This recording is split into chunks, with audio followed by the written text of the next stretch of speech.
My friend, listen to me now. There is a war going on.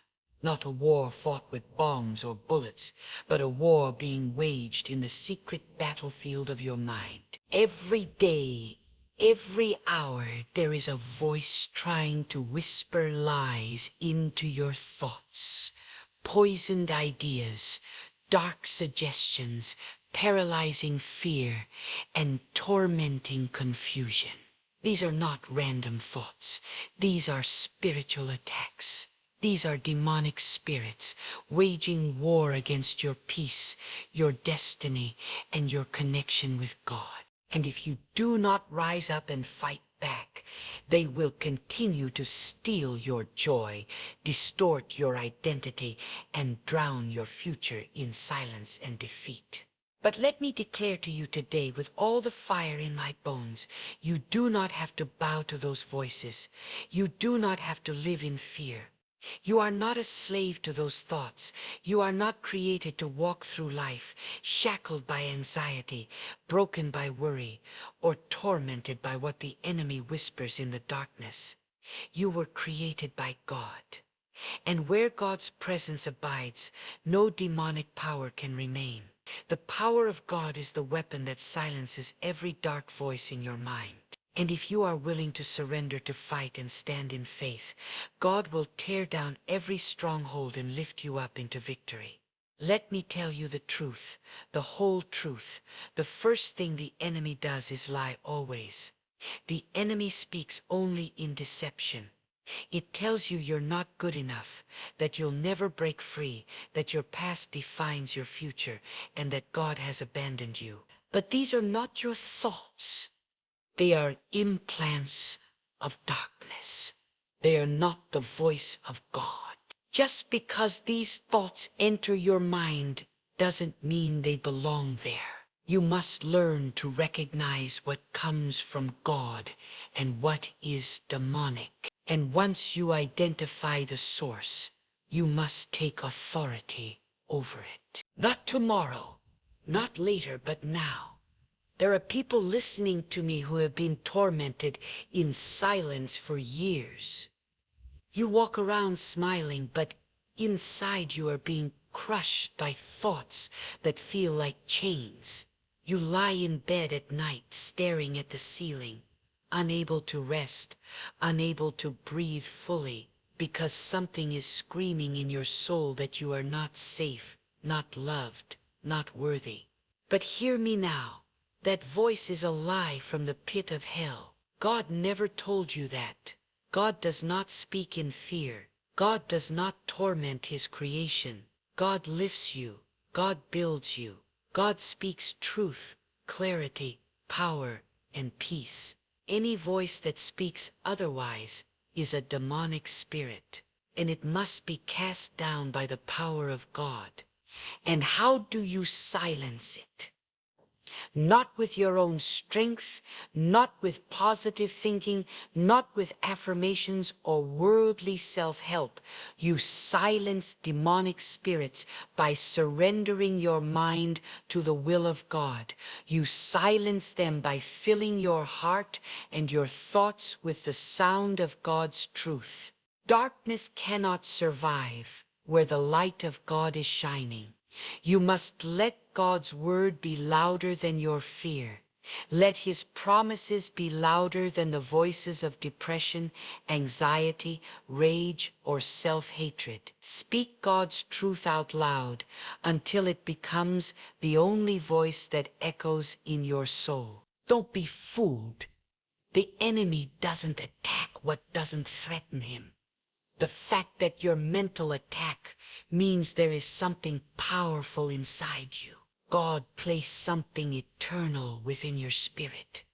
And the enemy knows that if you ever come into agreement with what God has said about you, he has lost control over your life. That's why he targets your mind. Because if he can convince you to believe the lie, he doesn't have to lift a finger. He's already won. But not today, not this time. You're not going to be silent anymore. You're not going to suffer in silence anymore. It's time to fight back with the voice of God. Every time a liar rises up in your thoughts, you must open your mouth and declare the truth of God over it. Do not negotiate with fear. Do not cuddle the voices of confusion. Rebuke them, tear them down, replace them with the sound of God's glory. Say it out loud. My mind belongs to God. My peace belongs to God. My future is in God's hands. No weapon formed against me shall prosper. You cannot silence demonic spirits by simply ignoring them. Ignoring something does not make it disappear. You must confront it. And when you confront it in the name of God, it has no choice but to flee. The devil does not fear your talent, your money, or your education. He fears your surrender to God. He fears your obedience. He fears your prayers spoken from a pure heart. He fears your mind being washed by the truth that is your power. Let me ask you this. What thoughts have been haunting you? What lies have been echoing through your soul day and night? Have you allowed them to build a fortress in your thinking? Have you begun to accept them as your own voice? Because that's the greatest trick of all, when the enemy disguises himself as your own thoughts. But friend, you must wake up. Not every thought is your own. Some thoughts are planted by darkness to deceive you. You must become a guardian of your mind, guard it like a sacred place, because your mind is where your life is shaped. What you think becomes what you believe, and what you believe becomes what you live. So I say to you with urgency and love, cleanse your mind with the fire of God's truth. If you have to cry out to God every hour, do it. If you have to repeat His promises until they are burned into your heart, do it. If you have to remove yourself from toxic environments and sinful influences, do it. Your mind is not a playground for demons. It is a temple where God's glory is meant to dwell. Let nothing unclean take residence there. There is a sacred peace that comes when you surrender your thoughts to God. When you say, God, I cannot fight these thoughts alone. I need you to fight for me. I give you my fear. I give you my confusion. I give you every lie that's been whispered in my ear. Take my mind and purify it. And when you pray that with sincerity, God will answer. God does not ignore the cry of the broken. He rushes to the aid of those who call upon Him with a humble heart. He will restore your mind. He will give you thoughts of life, not death, of hope, not despair, of strength, not weakness. There is a spiritual cleansing that must take place. Some of you need to detox your mind from the poison of this world. The music you listen to, the shows you watch, the conversations you entertain, they all matter. They are not neutral. They are spiritual gates. Whatever you allow in through your eyes and ears takes root in your thoughts. And once it takes root, it grows through either life or death. So be careful, be vigilant. Demonic spirits are always looking for a doorway. Close the door, lock it, and throw away the key. Let your mind be flooded with the voice of God alone. Some of you have thought in silence for so long that you've forgotten what peace feels like. You've accepted the noise as normal, but I am here to tell you it is not normal to live in torment. It is not God's will for you to wake up each day feeling anxious, angry, or hopeless. That is a counterfeit existence.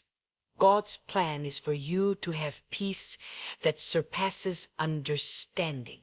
But to have that peace, you must choose to silence every other voice but His.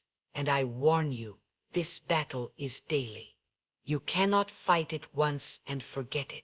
Demonic spirits are persistent, but so is God.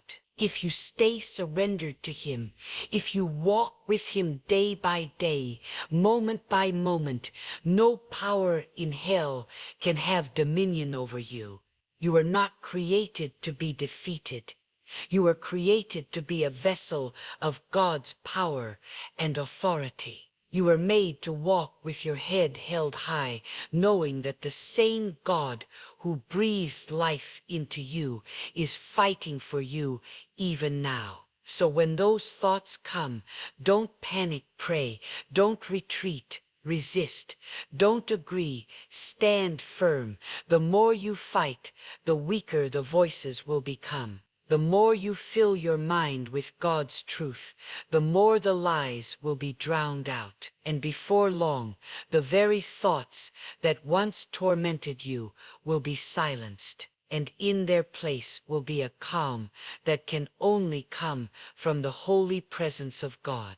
Friend, this is your time. This is your moment to rise up and take back your peace. Enough is enough. The voices of fear, shame, and confusion do not belong in your life. They have had their time. Now it's God's turn to speak. And when God speaks, demons tremble. When God speaks, confusion flees. When God speaks, your mind is restored and your soul is strengthened. Let God speak into your life today. Let his voice be the loudest one. Let his truth be your weapon. And watch as every demonic spirit that tried to break you is silenced by the thunder of God's power. Do not let your mind be a battleground any longer. Let it be a sanctuary. Let your thoughts be ruled not by fear, but by faith. And remember, you are not alone. God is with you. He is near to the broken. He rescues the tormented. He heals the wounded. And he silences every voice that rises up against his child. That is the God you serve. That is the God who loves you. That is the God who will never leave you. And that is the God who will silence every demonic spirit in your mind forever. And I say to you again, let the voice of God thunder louder than the noise in your mind. Let it drown out every whisper that tells you that you are alone. You are not forgotten. You are not abandoned. You are not broken beyond repair. What you are is under attack because the light of God is shining inside you. The enemy only comes where something valuable is present.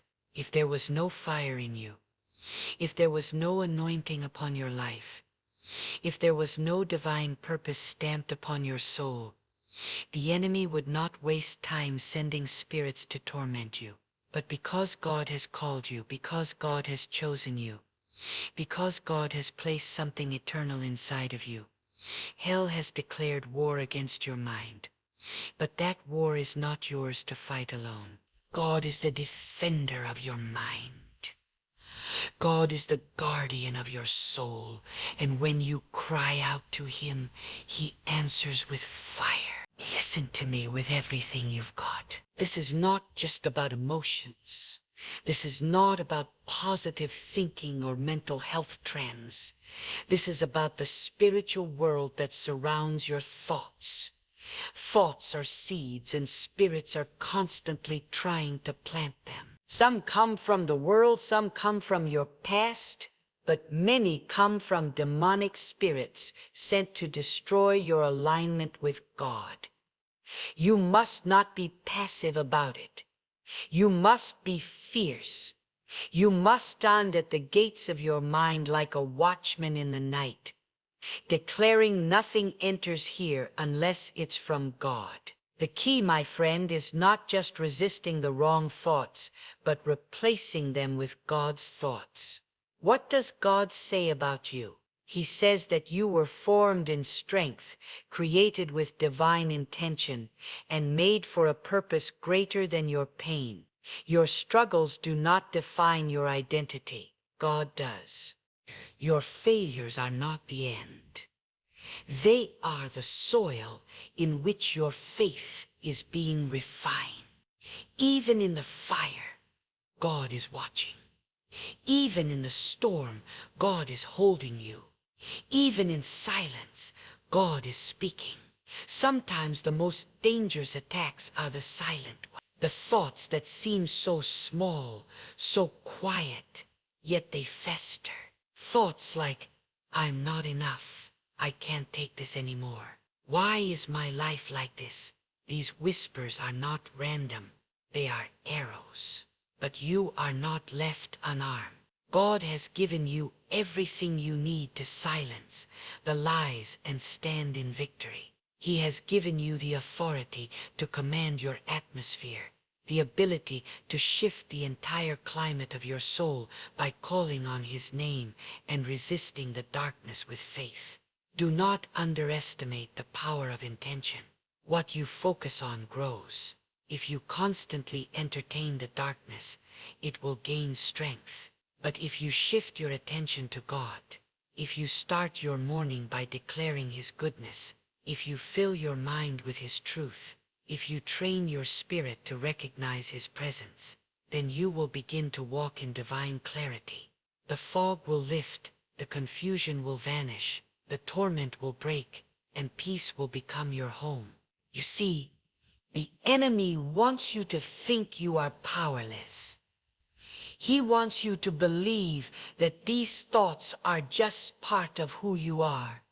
But the truth is, you are not your thoughts. You are not your past.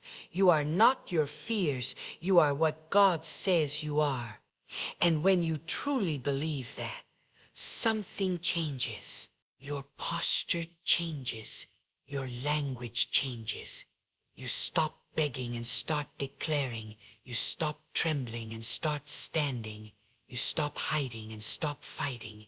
Some of you have been waiting for someone to fight for you. But today I tell you that God is waiting for you to rise up and fight with Him. Not in your own might, but by surrendering fully to His will. God does not move in hesitation.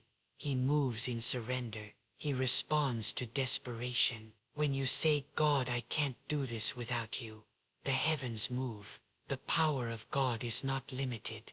It is not confined to sacred places or holy men. It is available for you right now, right where you are. There are people listening right now who have cried in silence. You've said nothing to those around you, but the war in your mind is real. The heaviness, the confusion, the mental exhaustion, it's not imagined. It's spiritual, and God sees it. He sees every battle. He hears every silent scream. He knows every sleepless night. And He is not distant. He is not passive. He is right there with you. He is closer than the breath in your lungs. And He is ready to bring peace to the storm inside your head. But it requires a decision, holy decision. You must decide to stop feeding the thoughts that are trying to destroy you. You must stop giving space to the voices that never came from God. You must cut the cord, you must close the doors, and you must fill those spaces with the divine truth that comes from God alone. Because once the truth enters, the lies have no place to hide. They scatter like shadows at sunrise. The light of God reveals, heals, and restores. Let me speak clearly. You cannot have peace if your mind is constantly filled with noise. You cannot walk in purpose if your thoughts are chained to your past. You cannot hear God if you are tuned into the frequency of fear. You must choose what voice you will amplify.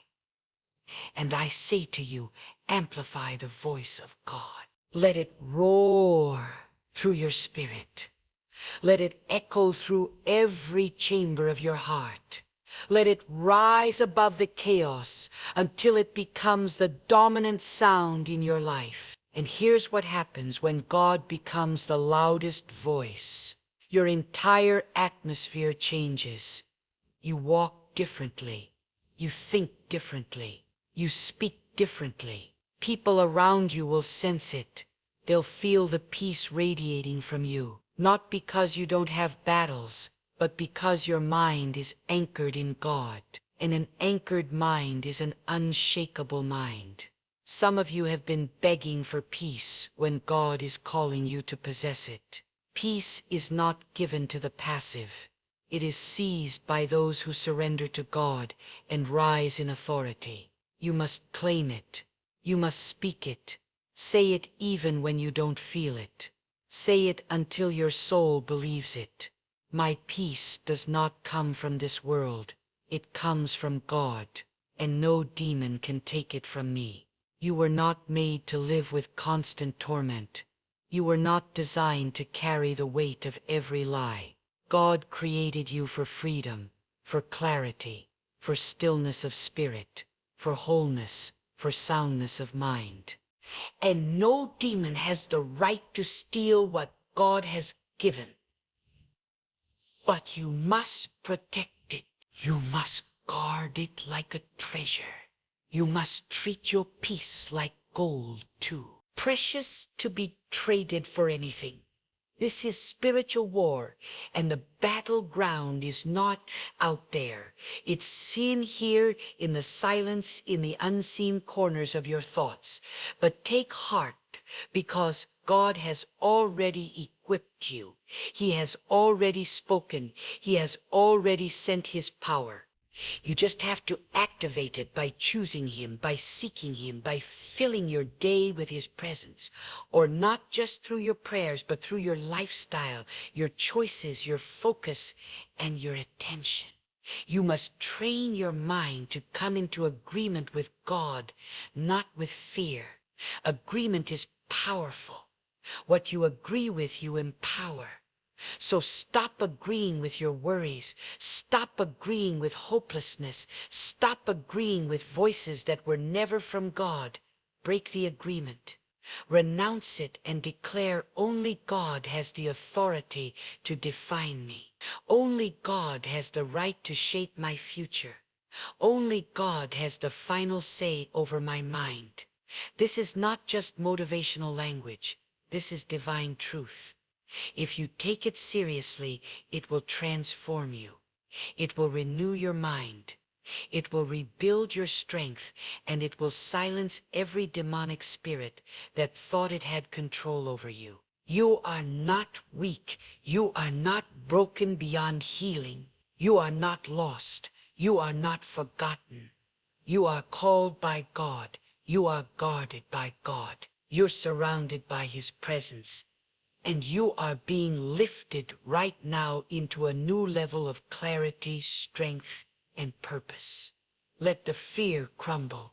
Let the torment end. And now, beloved soul, listen with the ears of your spirit. This truth is not meant to tickle the ear, but to shake the very foundations of your bondage. There is no bondage that begins outside of you. It all begins in the unseen battlefield of the mind. It is there that thoughts take root, and it is there that demonic spirits launch their fiercest attacks. But you must understand this. Those thoughts are not just thoughts. They are the bait of spiritual warfare. The moment you begin to entertain them without questioning their source, they start building invisible walls around your destiny. But you are not created to be imprisoned in your own mind. You were created to walk in the freedom that comes only when your thoughts are aligned with the eternal voice of God. Let me say something many are afraid to say. There are spiritual forces that study your weaknesses. They watch where you flinch. They observe what you fear. They note the trauma you've buried deep beneath your smile. They don't come through the front door. They come through the cracks, that one memory you haven't healed from, that one insecurity you keep silent, that guilt you carry in private. These are the entry points the enemy looks for. And once inside, he plants thoughts that seem harmless at first. Just a suggestion, just a passing fear. But those thoughts are designed to multiply. They are meant to confuse your discernment and choke your connection with God. But hear this loud and clear. You are not without defense. God has not left you vulnerable. When he formed you, he gave you more than flesh. He gave you a spirit, a divine connection to himself that can never be severed unless you choose to walk away. That means even in the middle of your darkest night, even when the torment is screaming louder than your strength, You can cry out to God and He will answer.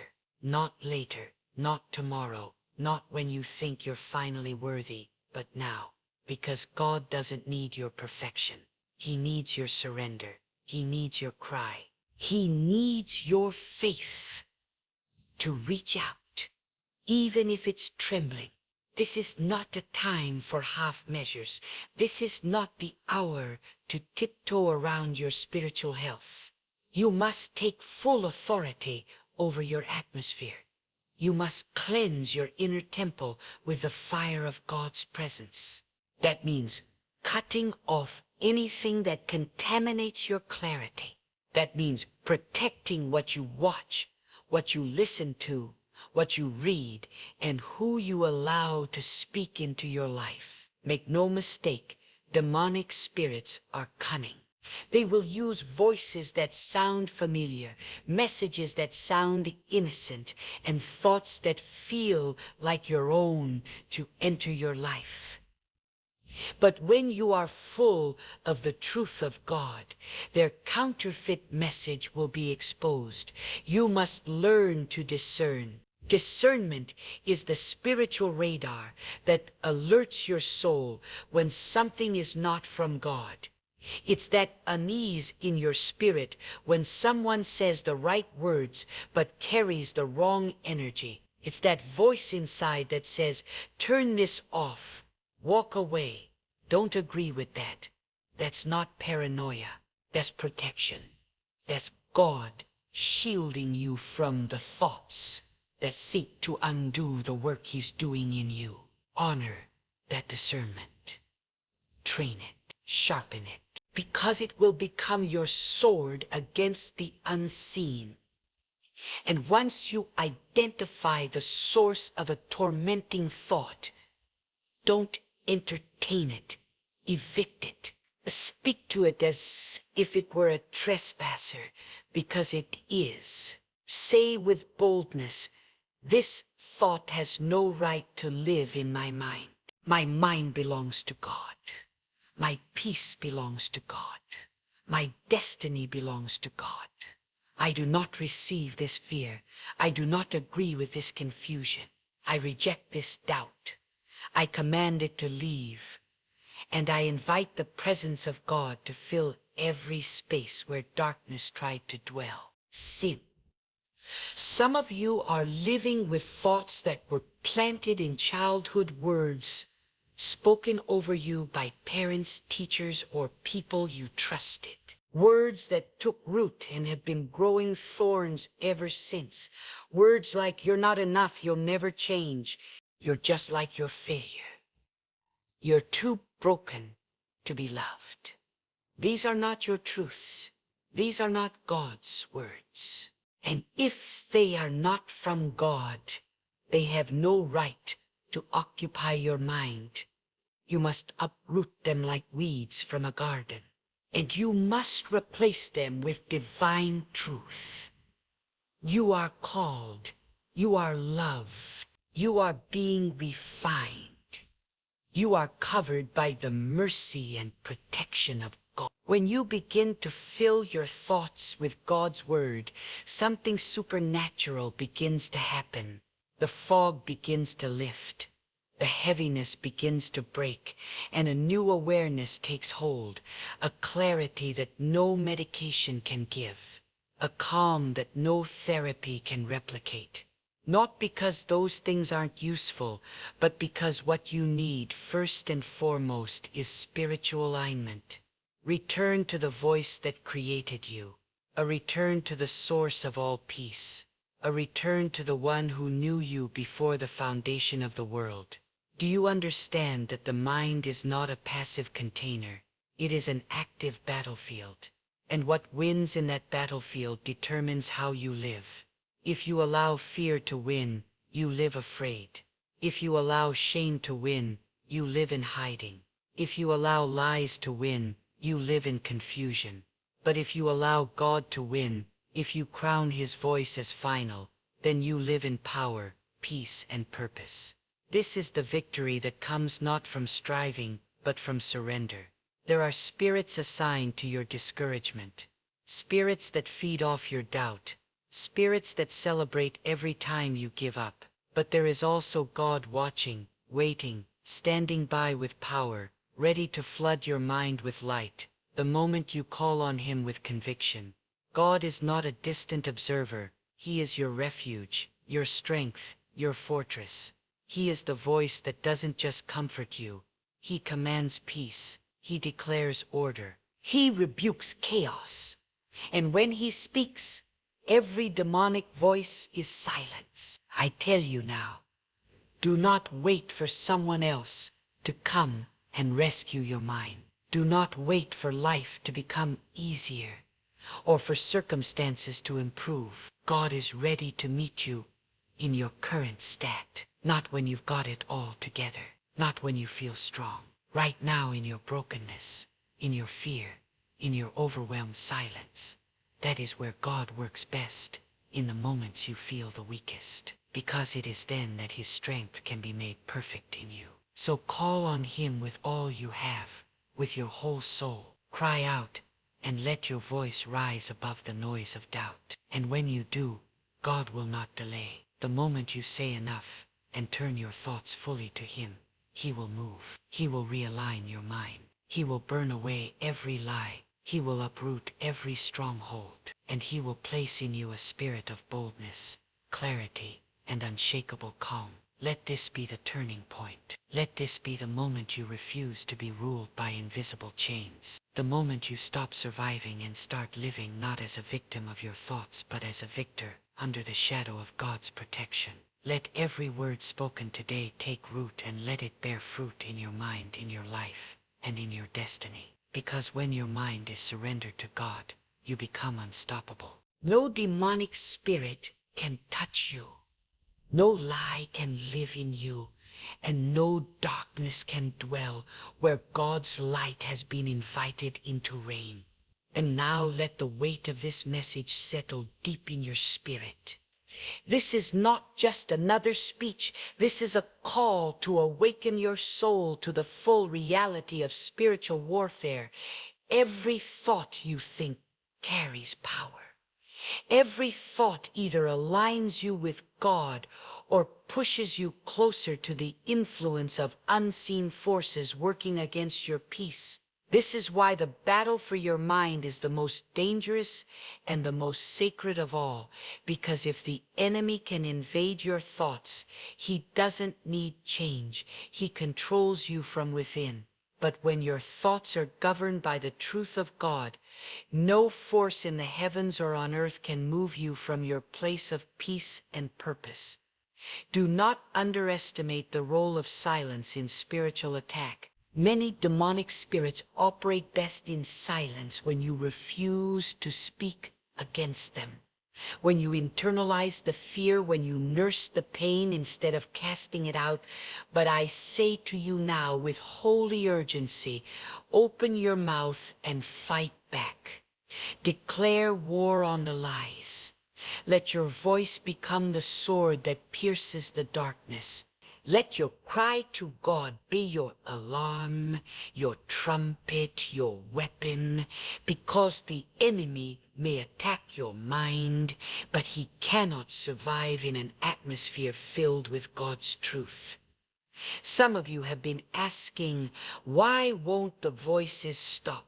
But the question should be, what truth have I not yet released into my mind? God is truth. And wherever truth is absent, lies take root. So feed your mind with truth until there is no room for deception to breathe. Wake up with it. Walk with it. Speak it to yourself when no one is around. When the world is shouting its noise and the enemy is whispering its venom, let God's truth be your anthem. And don't just think the truth. Live it. There are people who know what God says, but they still live as if the lies were stronger. That is not faith. That is fear in disguise. Faith is not just agreeing with God.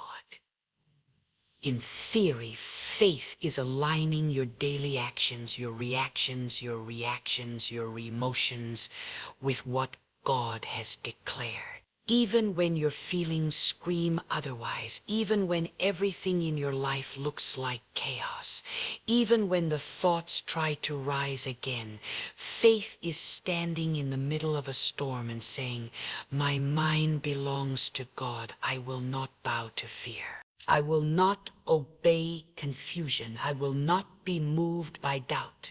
I am anchored in the power of God." And hear me, that kind of faith is dangerous to the enemy. It disrupts his agenda. It demolishes strongholds. It unseats every demonic influence that has tried to set up camp in your thinking. Because when you live as though God's word is final, you strip the enemy of his weapon agreement. He cannot stay where he is not welcome. He cannot rule what he does not own. So take back the territory of your thoughts. Reclaim the land of your inner world. You don't belong to darkness. You don't belong to worry. You don't belong to fear. You belong to God, and your mind must reflect that truth. Let me speak now to the one who has grown weary in the battle. You've prayed, you've fought, you've done everything you know how, yet the torment still comes in waves. Let me tell you, the battle intensifies before the breakthrough. Do not confuse pressure with abandonment. Do not mistake struggle for defeat. God is still working. God is still near. And what you feel now is not the end. It's the shaking before the release. It's the stretching of your faith muscles. It's the testing of your endurance.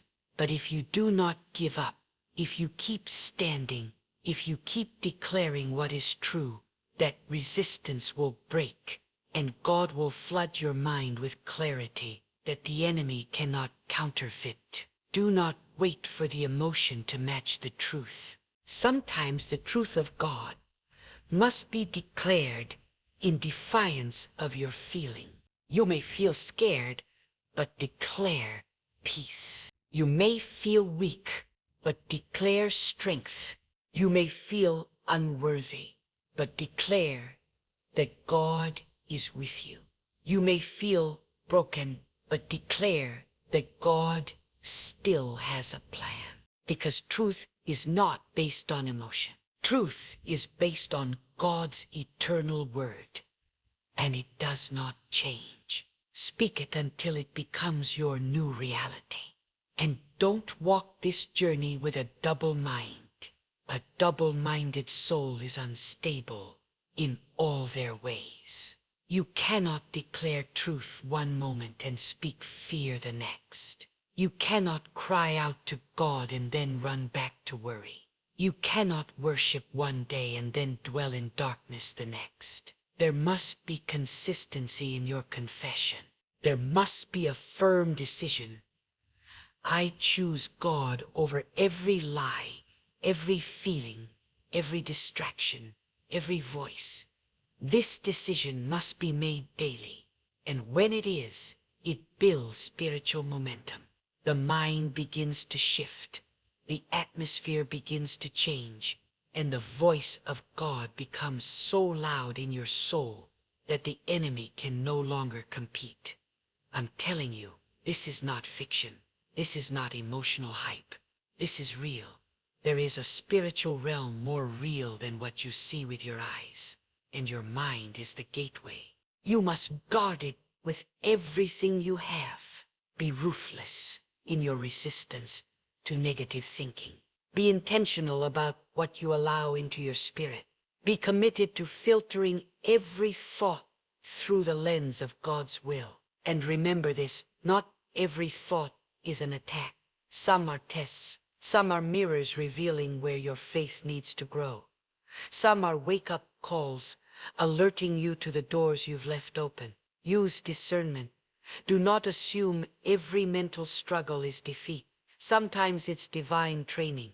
God is forging your mind into a vessel that can carry his power without breaking.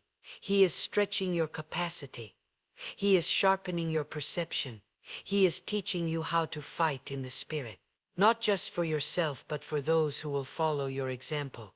Because once your mind is free, you become a threat. You become the one who breaks generational patterns, the one who speaks light into dark rooms, the one who doesn't just talk about God's power but demonstrates it. You become the walking evidence that God is greater than any thought, any attack, any enemy, any voice. So don't you dare give up. Don't you dare retreat. Don't you dare agree with darkness for one more moment. You have everything you need to be victorious. Not because of your strength, but because of your surrender. Not because of your control, but because of your trust. Let the power of God wash over your mind like a flood. Let him cleanse the hidden places. Let him rebuild the broken walls. Let him set your thoughts in divine order. And once your mind is aligned with God, your whole life will follow. Your decisions will change. Your reactions will change. Your relationships will change. Your peace will no longer come and go. It will dwell. And no matter what storms rage around you, the storm inside will be still. Because when God rules the mind, there is no room for torment. There's only peace. And not just any peace. The peace that only God can give. And now let every soul under the sound of this truth be shaken free from slumber. Because this war, this silent, invisible, creeping war, is not fiction. It is not exaggeration. It is the very conflict that decides whether your life will be led by truth or by torment, by clarity or by confusion, by divine peace or by relentless chaos. And the center of this war is your mind. The enemy knows something many people do not realize. If he can seize your thoughts, he can delay your destiny. He doesn't need to take your body, your possessions, or even your reputation. If he can take your thoughts, he has already stolen your future. But here is what the enemy fears the most. Not your talent, not your success, not even your religious practices. What he fears is a person whose mind is fully surrendered to God. Because when the mind is ruled by God, it becomes a place of divine strategy, a place of spiritual strength, a place where no demonic seed can take root. A mind governed by God becomes a fortress unshakable, untouchable, and unstoppable. You see, the real strongholds are not in the heavens or in the dark corners of this world. The real strongholds are in the mind fortresses built from years of believing lies, agreeing with fear, and giving space to voices that contradict the truth of God. But today, God is calling you to tear those strongholds down, not with violence, but with conviction, not with your emotions, but with truth. Truth is your spiritual hammer, and every time you declare it, you are breaking down another wall, another chain, another false identity that has tried to define you. Let me speak directly to those who have been bound by fear, crippling, paralyzing fear that robs your peace in the morning and steals your sleep at night. That fear is not from God. That fear is not your portion. That fear is not your master. It is a spirit, and it can be resisted. But you cannot fight a spiritual enemy with natural means. You must confront fear with truth. Speak to it. Don't whisper, declare, say, I will not fear, for God is with me. My thoughts are under the watch of God, and nothing shall overcome me unless I allow it. And some of you have allowed the enemy to stay too long. You've let those toxic thoughts linger because they become familiar. You've called them your personality. You've accepted them as your nature. But hear me, you were not born to carry what God never gave you. The thoughts that make you feel small, unworthy, defeated, or forgotten, those are not a part of your identity. They are trespasses, and you have the right, no, the responsibility to cast them out. God did not design the human mind to host darkness. The human mind was created to host clarity, purpose, vision, and divine order. That is why when your thoughts are in disorder, your entire life feels misaligned. You may try to fix the external, change your habits, alter your surroundings, but if you do not fix the internal, if you do not surrender the hidden places of your mind to God, you will always return to the same pain under a different disguise. And there are many disguises. Demonic spirits are masters of disguise. They won't always come with horns and threats. They come as self-doubt, as overthinking, as comparison, as procrastination, as emotional fatigue. They come wearing the mask of normality until you start believing this is just how life is. But friend, life was never meant to be lived in constant mental torment. Life is meant to be lived with a mind anchored in God's presence. So ask yourself, what thoughts have I allowed to stay? What mental patterns have I normalized that are actually spiritual bondage? Because before you can be free, you must want to be free. You must hate the lie enough to cast it out. You must love God's voice enough to make it the only one that matters. That is the moment the shift happens. That is the moment the shift happens, when you stop feeding your fear and start feeding your faith. And here is a mystery that many miss. Sometimes the presence of attack is not a sign of weakness, but of spiritual transition. The attack against your mind often intensifies when you are close to breakthrough, when you are nearing a place of greater clarity, deeper surrender, and higher spiritual awareness. So if you're feeling pressure, don't assume you're losing. You might be on the verge of divine advancement. The enemy senses when your spirit is being elevated, and he will use every thought, every lie, every distraction to keep you stuck where you are. But do not back down. Press through the pressure. Keep speaking truth. Keep declaring God's authority over your mind until the very walls of deception crumble. And I must speak to this too. Do not isolate yourself. Isolation is the enemy's favorite environment. When your thoughts are in torment, the worst thing you can do is suffer in silence. Find a space where truth is spoken. Find voices that remind you of who God says you are. Surround yourself with those who walk in wisdom, not confusion.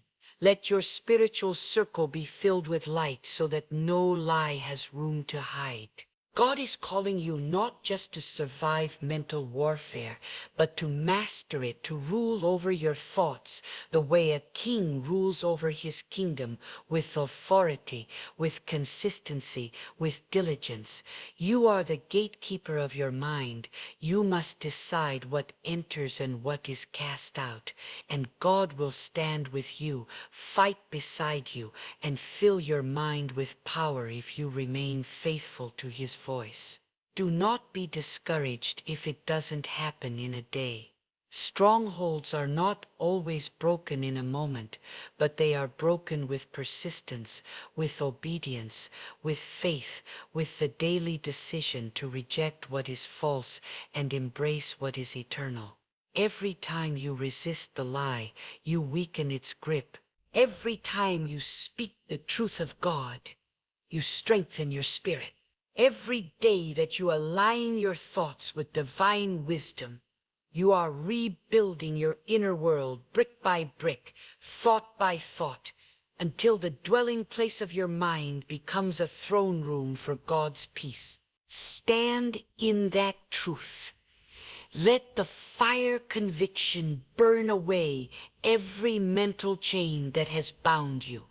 Let the voice of God be the loudest sound you hear. His presence govern your inner world like a holy flame.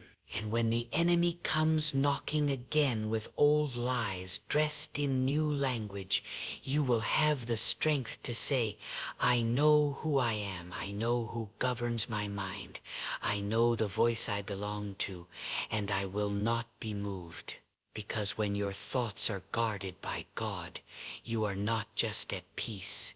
You become a beacon of peace for others. Your freedom becomes a testimony. Your clarity becomes a weapon against darkness. Your surrendered mind becomes a platform for God to speak, to move, to reign, not just in your life, but in the lives of all who cross your path. That is the power of a mind ruled by truth. That is the victory of a soul aligned with the one eternal. My beloved friend, may I share with you a truth that might stir your spirit on that, could gently challenge the places you've kept hidden in your heart. There comes a sacred moment in every soul for you. What you release on earth, heaven takes notice of. And when you loosen your grasp on what God never intended you to keep, He releases from His hand what you've been longing for all along. Far too often we cling to relationships not because they are meant for us, but because we fear the emptiness their absence might leave behind. We chase after approval. We seek comfort in companionship. We anchor our peace in people's actions and build our identity upon their opinions. But in the stillness God speaks, they are not tied to your calling. And when that truth unfolds in your spirit, it isn't to harm you, it's to heal you. Because letting go isn't just about releasing a person. It's about making room for God to move, to dwell, and to lead. Make no mistake, letting go is a spiritual battle. When you choose to release someone God never intended you to carry, the enemy trembles because he thrives in the soul ties that bind you, in the relationships that exhaust your spirit. But when you break free from what was never blessed, you step into your God-given authority. You are no longer bound by emotional chains. You are no longer manipulated by guilt or held hostage by past ties. You no longer look to people for validation because you now walk in the truth of who God has already declared you to be. Letting go is not defeat. It is divine warfare. It is you rising up in holy surrender and declaring, I choose God's will above my feelings. I choose destiny over comfort. I choose peace over confusion. As you walk away from what drains your spirit, you move closer to what God has ordained. And heaven rejoices when your soul aligns with the promise He has already spoken over your life. Understand, some people were never meant to walk the full journey with you. They were sent for a moment, a seed, a lesson, a shaping. But not everyone is meant to remain. The misstep we often make is trying to make temporary assignments into lifelong fixtures. When God begins to shift things, He isn't asking for your ease. He's calling for your trust. And when He says, let go, know this, He has already prepared the next chapter. But you can't step into what's coming while clinging to what's past. Letting someone go isn't just an action. It is a sacred release, a holy alignment with heaven's plan. You are making a declaration in the unseen realms that you trust God's wisdom above your own understanding, that your peace is not tethered to a person but anchored in the very presence of God. And the moment you place that relationship into His hands, something begins to shift. A new spiritual season opens before you. The fog lifts your ears, tuned to the voice of God with fresh clarity. You begin to feel lighter, not because the pain vanishes, but because the burden you were never meant to carry has finally been released. There are soul ties that break when you let go. Chains that no one can see begin to fall. Generational cycles, deep-rooted and long-standing, begin to end. All because you made one courageous decision. Because what you're wrestling with isn't always the person. It's the spirit behind the attachment. When God says, let them go, he's not being harsh. He's being protective. He's shielding you from a spiritual leech, something that drains your strength, muddies your vision, and stalls your growth. But when you obey, shackles fall, and slowly, quietly, your spirit begins to breathe again. It begins to heal. Do you know how many destinies have been delayed by people who refuse to release what God already removed? They hold on to someone who's still physically near, but spiritually long gone. They smile in your presence, but their spirit disrupts your peace. That is not love. That is a war in the spirit. And God does not dwell in confusion. When he is in it, there is clarity. When he is in it, there is divine order.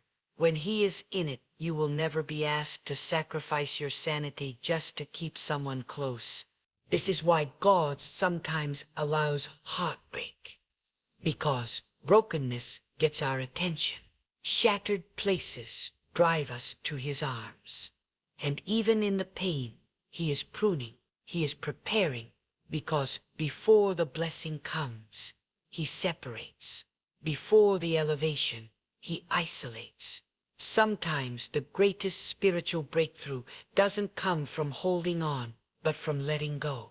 And the longer you cling to what God has already asked you to release, the heavier your soul becomes. Drained, confused, anxious, restless. That's not punishment. It's the weight of disobedience. You are not formed to carry what he told you to set down. You are not chosen to remain entangled with what his spirit is already left. If you want to walk in true freedom, you must release what does not belong in your next season. Let me ask you, what is it that you're afraid of losing? Is it the fear of being alone, of being rejected, of feeling empty? God knows. But do you, believer, really believe that the same God who breathed life into you can also fill the space that feels hollow now?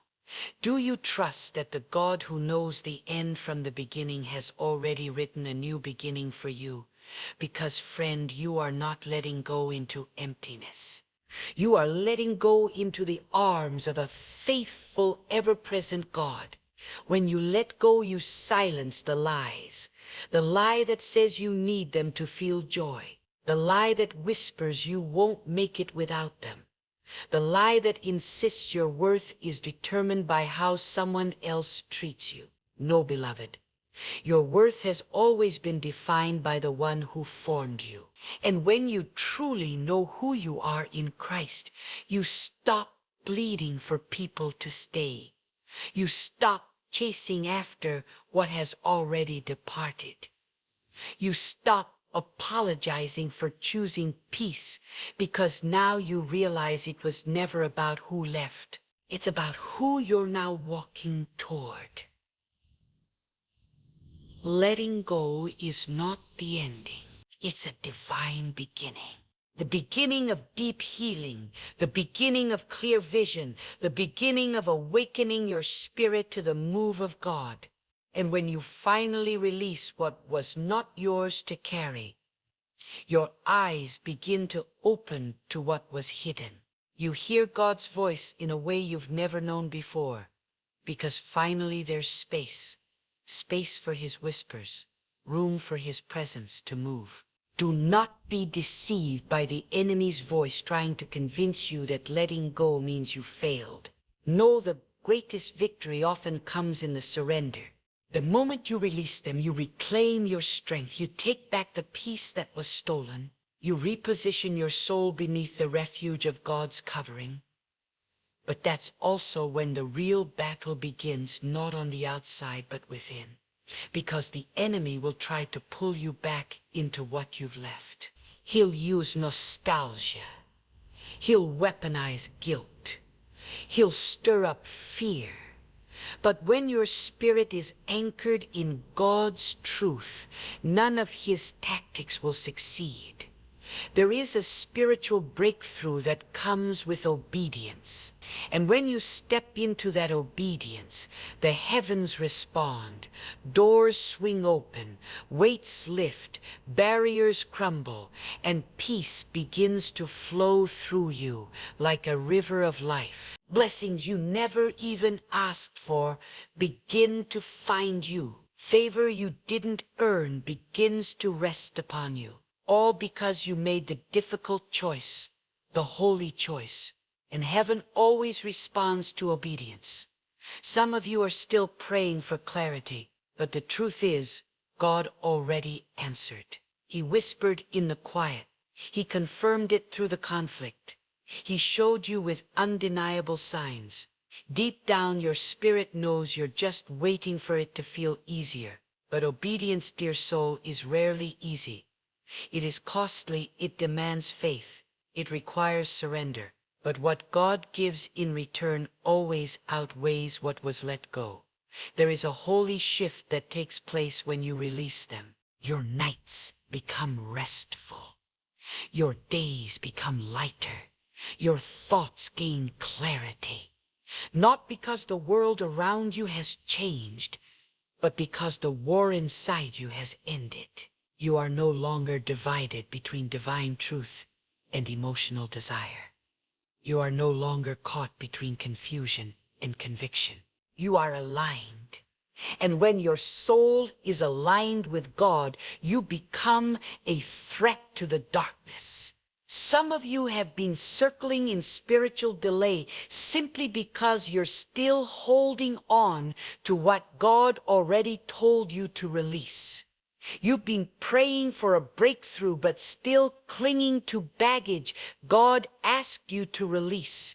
You've been standing still, asking for forward movement, but keeping one foot chained to the past.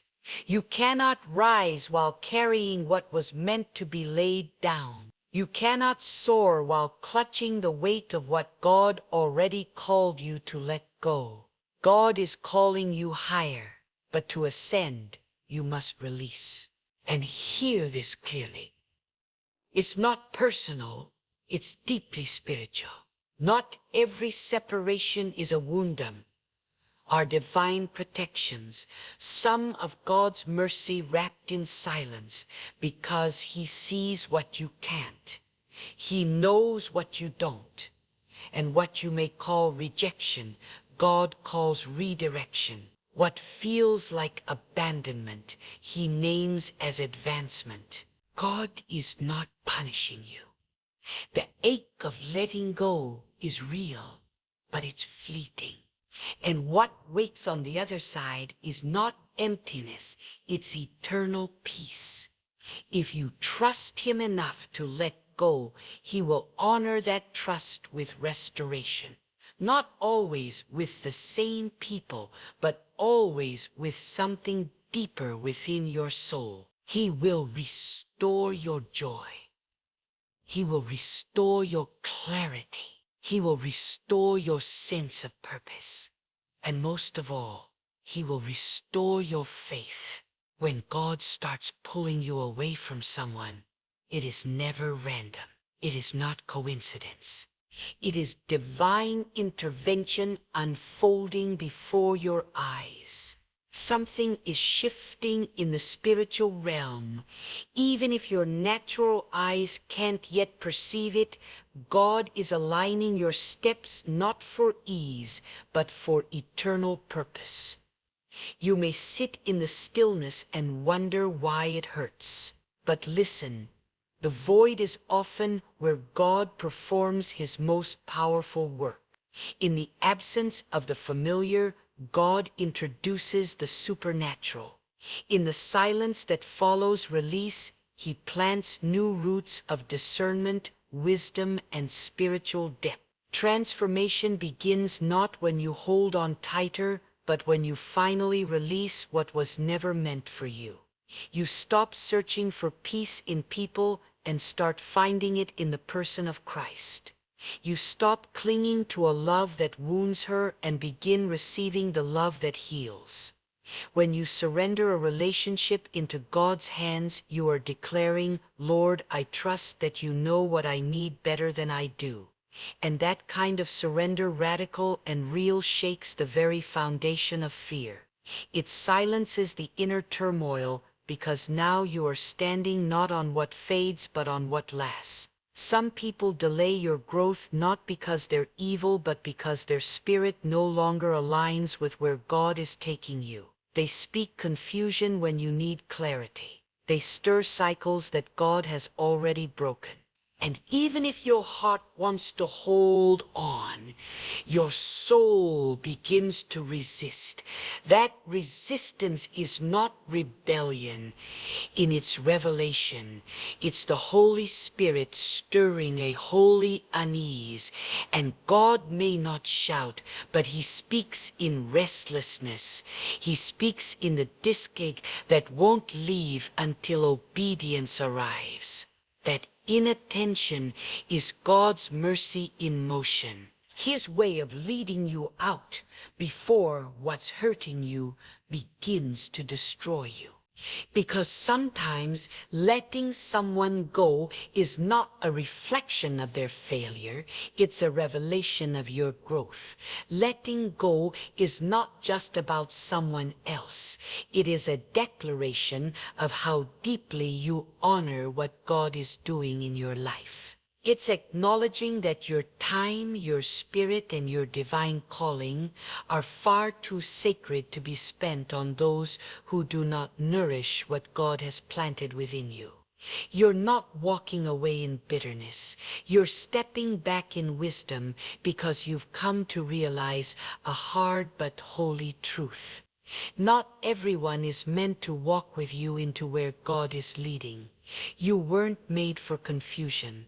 You weren't designed to live in emotional chains. You are created for clarity, for growth, for forward motion. And when someone becomes a weight instead of a wing, God in his mercy will create the space you are too afraid to make. Ignore that space and you delay your purpose, resist it and you prolong the ache. But submit to a tand, you unlock peace. Every act of obedience is written in heaven. Every release, every surrender, every letting go is not forgotten. It is honored. And there is nothing you place on the altar of obedience that God won't return multiplied. You may weep in the midnight hour, but joy is coming. Not in the form of another person, but from the God who never left. He fills the gaps left by others. He restores the pieces they broke. And when you give him room, he does what no one else ever could. He heals the deepest places of your soul. Stop trying to resuscitate relationships God already buried. Stop calling sacred endings a mistake. Stop trying to sustain what heaven has already let. Letting go is not cruelty. It is spiritual maturity. It's standing firm and declaring, my peace matters. My purpose matters. My walk with God matters more than my comfort zone. And yes, some will misunderstand. Some will label your silence as arrogance, your boundaries as coldness. But what they're really reacting to is their own loss of access. Spiritual detachment is uncomfortable for those who fed on your weakness. But you owe no one an explanation. You owe no one a defense. God sees your heart. And when you obey, he defends your silence. He blesses your restraint. He raises you above the storms that try to drag you back into chaos. Sometimes God doesn't remove people because they're harmful, but because they're not ready for where he's leading you. Your next level demands clarity, protection, and laser-sharp focus. And even well-meaning people can carry spirits that blur your assignment. They speak fear when you need faith. They distract when you need discipline. They comfort you when you're meant to be challenged. And because he loves you too much to let you fall short of your calling, he calls you to let them go. Letting go is not passive. It's an intentional, active act of obedience and alignment with heaven's plan for your life.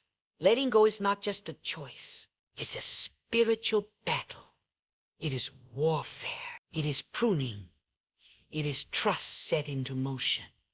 And when you release with a pure heart wisdom that cuts through confusion, overflowing strength that empowers your voice, overflowing authority that breaks every stronghold. And in that overflow, something profound happens. You begin to realize that what you were missing was never them. It was always God. Here's the sacred truth. No one leaves your life without God's knowledge. Every departure bears the fingerprints of divine design, even when it hurts, even when betrayal stings, even when you're caught off guard. God is not ignorant of your pain, but he permits it because he is weaving a grander story. And in that story, new chapters cannot begin until old ones end. You must trust the author more than the characters. His pen writes purpose even through pain. This process isn't only about what you're losing, it's about who you're becoming. You become stronger not in pride but in peace. You become wiser not from books but from brokenness. You become rooted not in others' approval but in God's presence. You no longer chase validation. You listen for God's whisper. You no longer feel the need to explain. You walk in quiet, sacred confidence. You stop entertaining what drains you and begin living in divine clarity. And that's when God begins to elevate you, not with applause, but with separation. Not with noise, but with purpose. God always separates before he sins. He always prunes before he promotes. And sometimes what he cuts away are the very people you thought would remain forever. But forever is not a human promise. It is God's alone. People may change, shift, leave, but God remains constant. And when he is your foundation, you're not shaken by departures. You're stabilized by truth. Your life is no longer built on emotion. It's anchored in revelation. And if your heart still aches, let it. Healing is not weakness. It is evidence that your soul is still alive and tender before God. So cry, but know your tears are watering your next season. Be silent, but let that silence become your sacred place. Be still, but let that stillness be your classroom, your spiritual school. Because in that space, God will find you. He will speak again. He will restore your strength. And over he will reassure you, you made the right choice. You are not empty. You are not broken. You are becoming. You are being refined. You are being renewed. And what you thought you lost in people are gaining in purpose. God will never call you to release something unless he's already prepared something greater, something more aligned with his purpose for your life. The blessing is not found in who left. The blessing is revealed in who remains.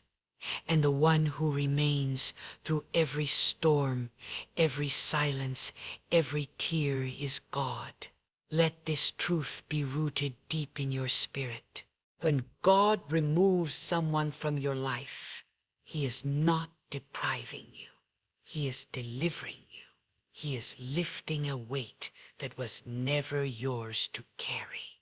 A spiritual heaviness you kept dragging along, hoping it would someday feel lighter. But God does not assign you to burdens that crush your spirit. When you release someone, you are setting your soul free from captivity. You are choosing alignment over attachment, surrender over struggle. And that surrender becomes a holy signal to the heavens. You are ready for God to move, ready for Him to exceed what you ever thought was possible. There are moments when God will allow discomfort in relationships not to hurt you but to free you. What feels like unraveling is actually divine reordering.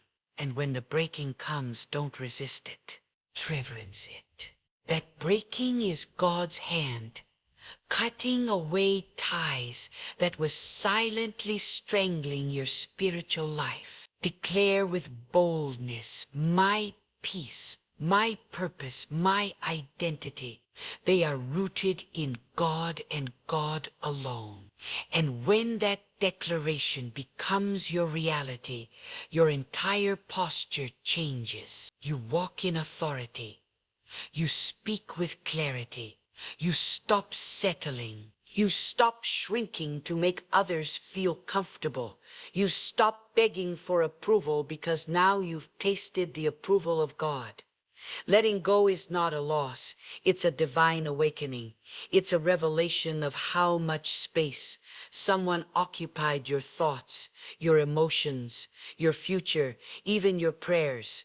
But now that space has been cleared, and in that sacred clearing, God begins to speak louder. Your prayers begin to shift from God.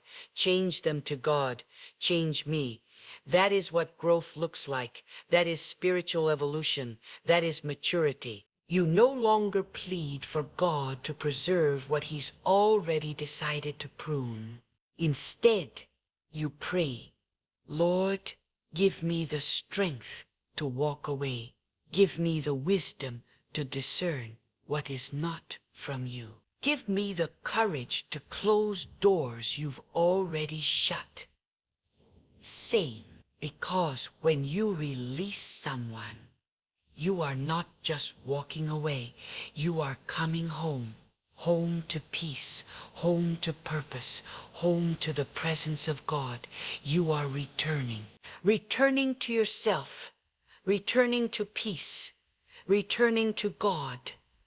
It is not just a step forward, it is a sacred return, a spiritual homecoming.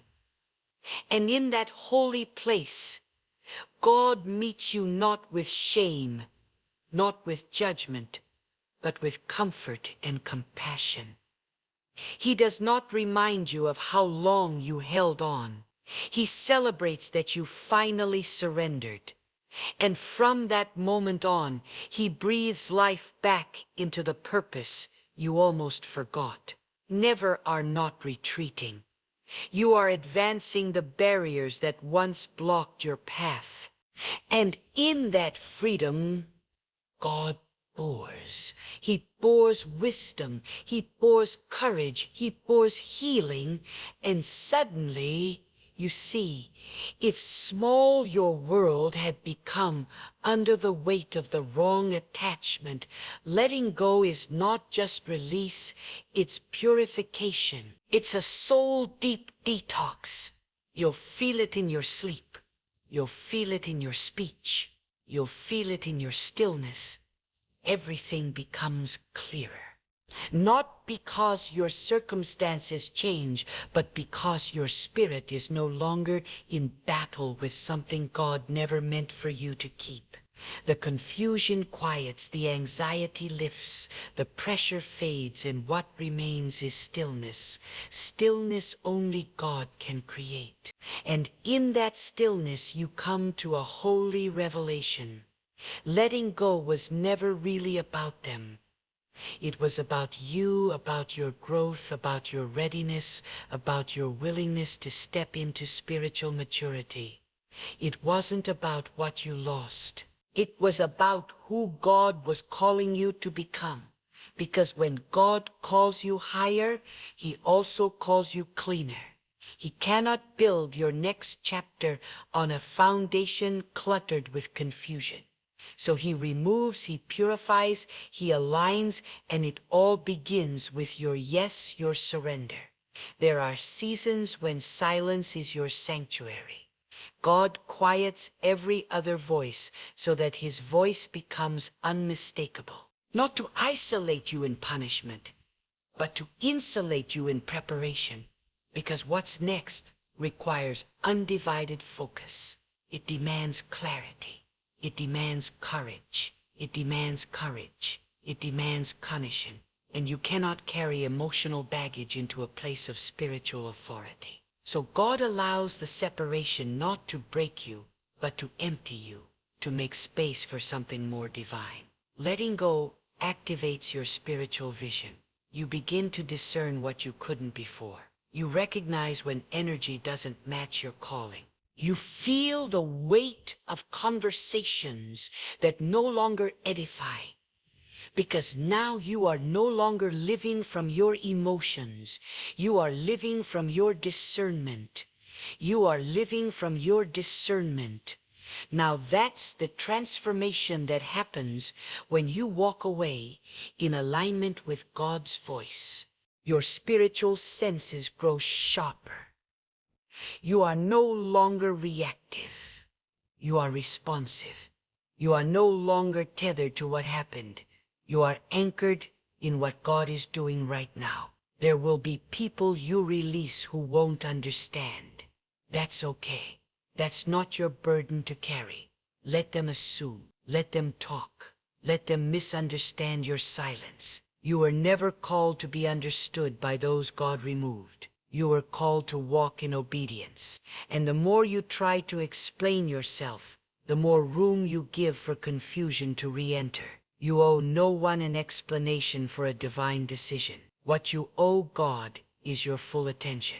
Because when you stay focused on Him, He fights battles you never even knew were being waged on your behalf. Letting go also uncovers hidden idols, the ones we didn't even realize we built. Sometimes we put people on pedestals they were never meant to stand on.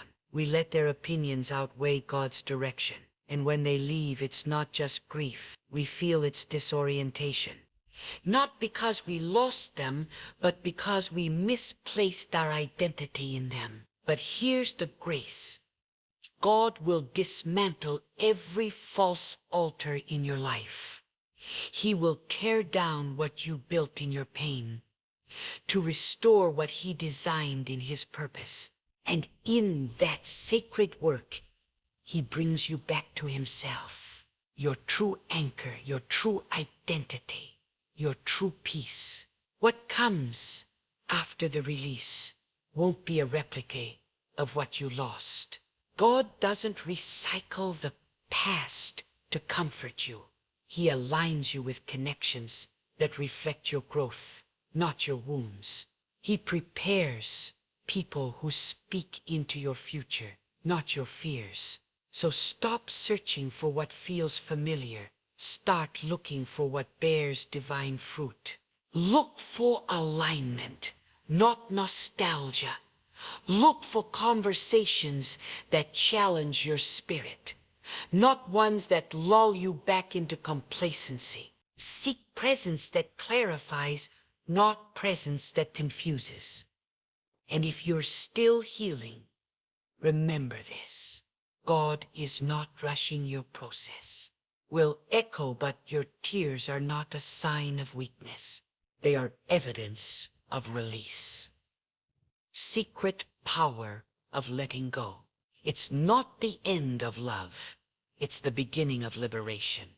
It's the moment you choose to protect your peace, honor your purpose, and give God your full allegiance.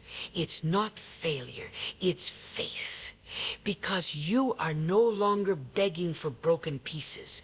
You're standing in position for overflow. And in that overflow, you won't find people who complete you. You'll find people who match your completeness in God. You will no longer chase what was missing. You will begin to draw in what is divinely aligned. That is the reward of obedience. That is the promise waiting after the pain. And this is what happens in the Spirit when you truly let go.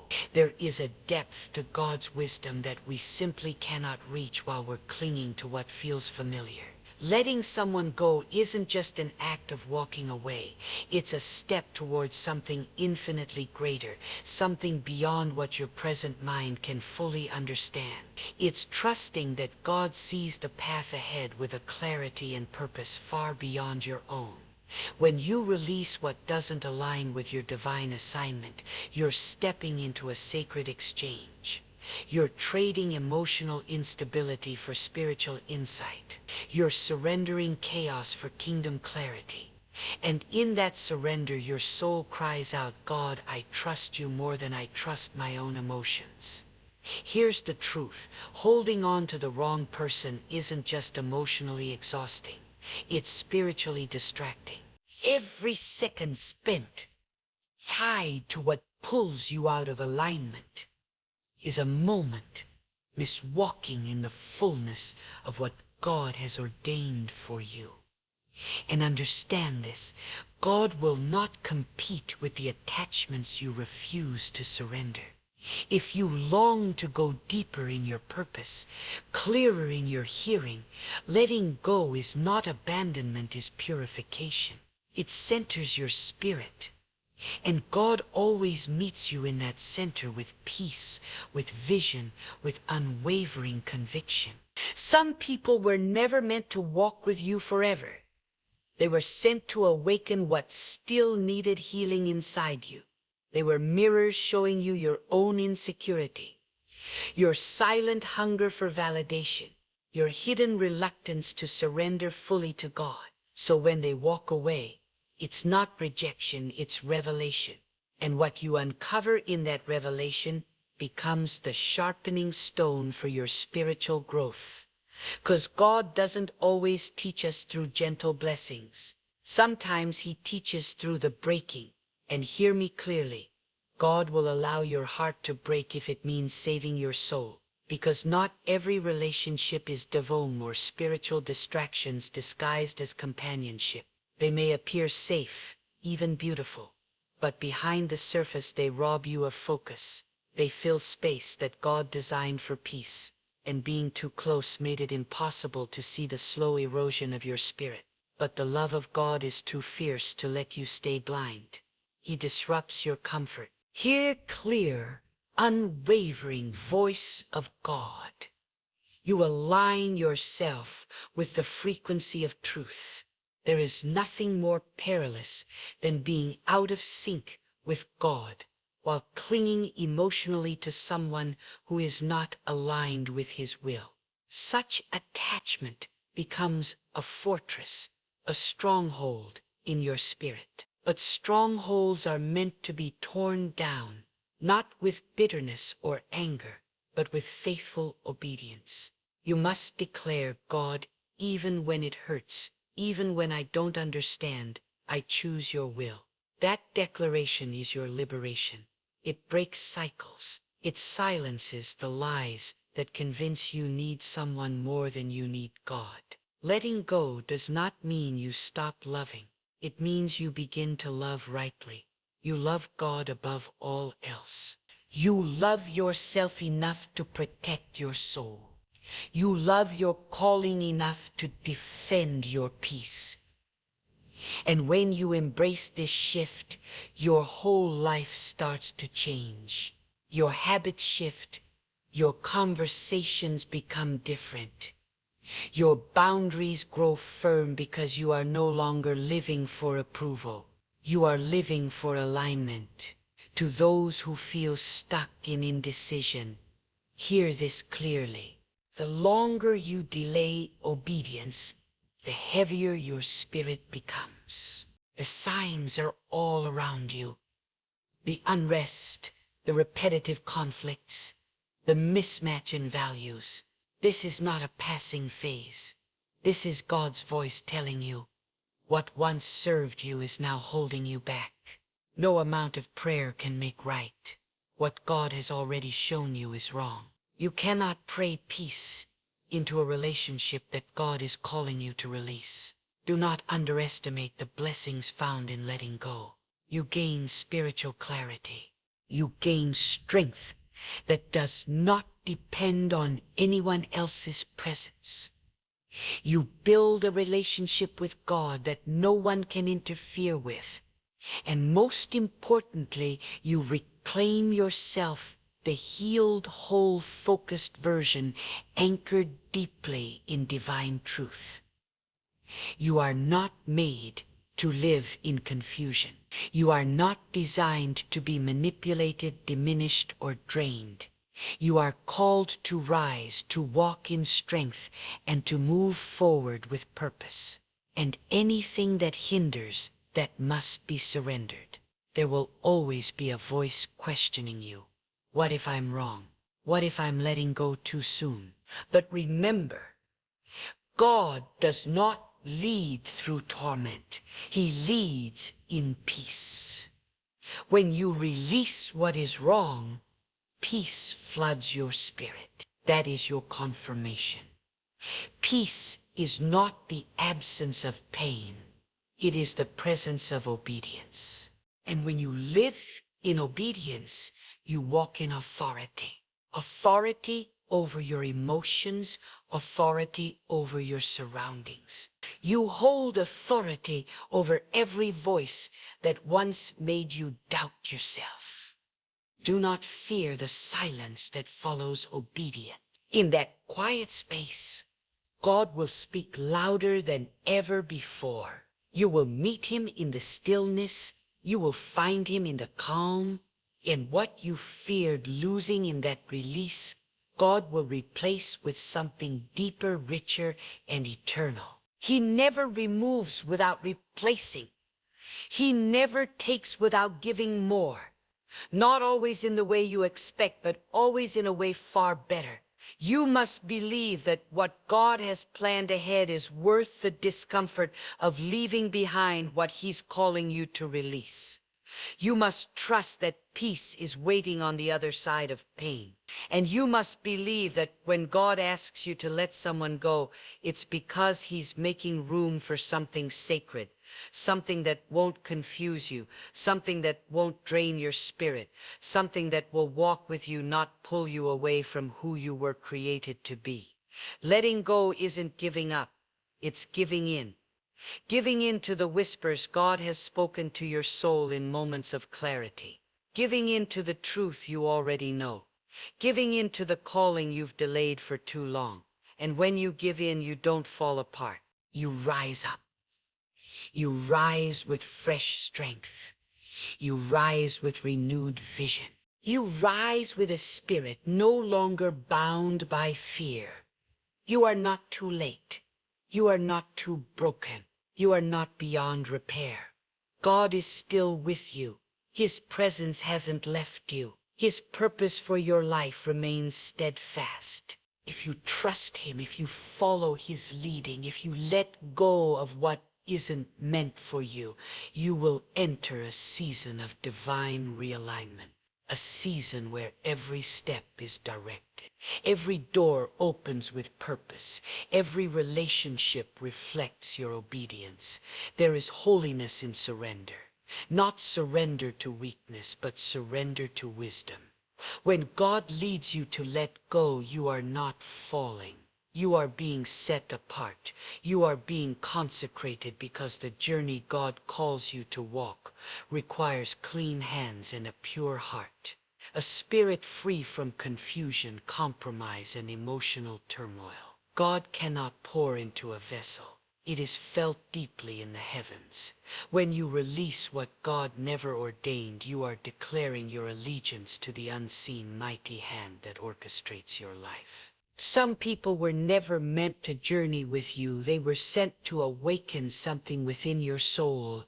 And once their purpose is fulfilled, God begins to shake the foundation of that connection, not to harm you, but to reveal truth, to strip away what no longer nourishes your spirit. If you listen closely, you will hear that inner warning, the restless unease, that quiet knowing. It is God's voice, and not in thunder but in clarity, not in pressure but in peace. And when you finally listen and obey, the atmosphere shifts around you.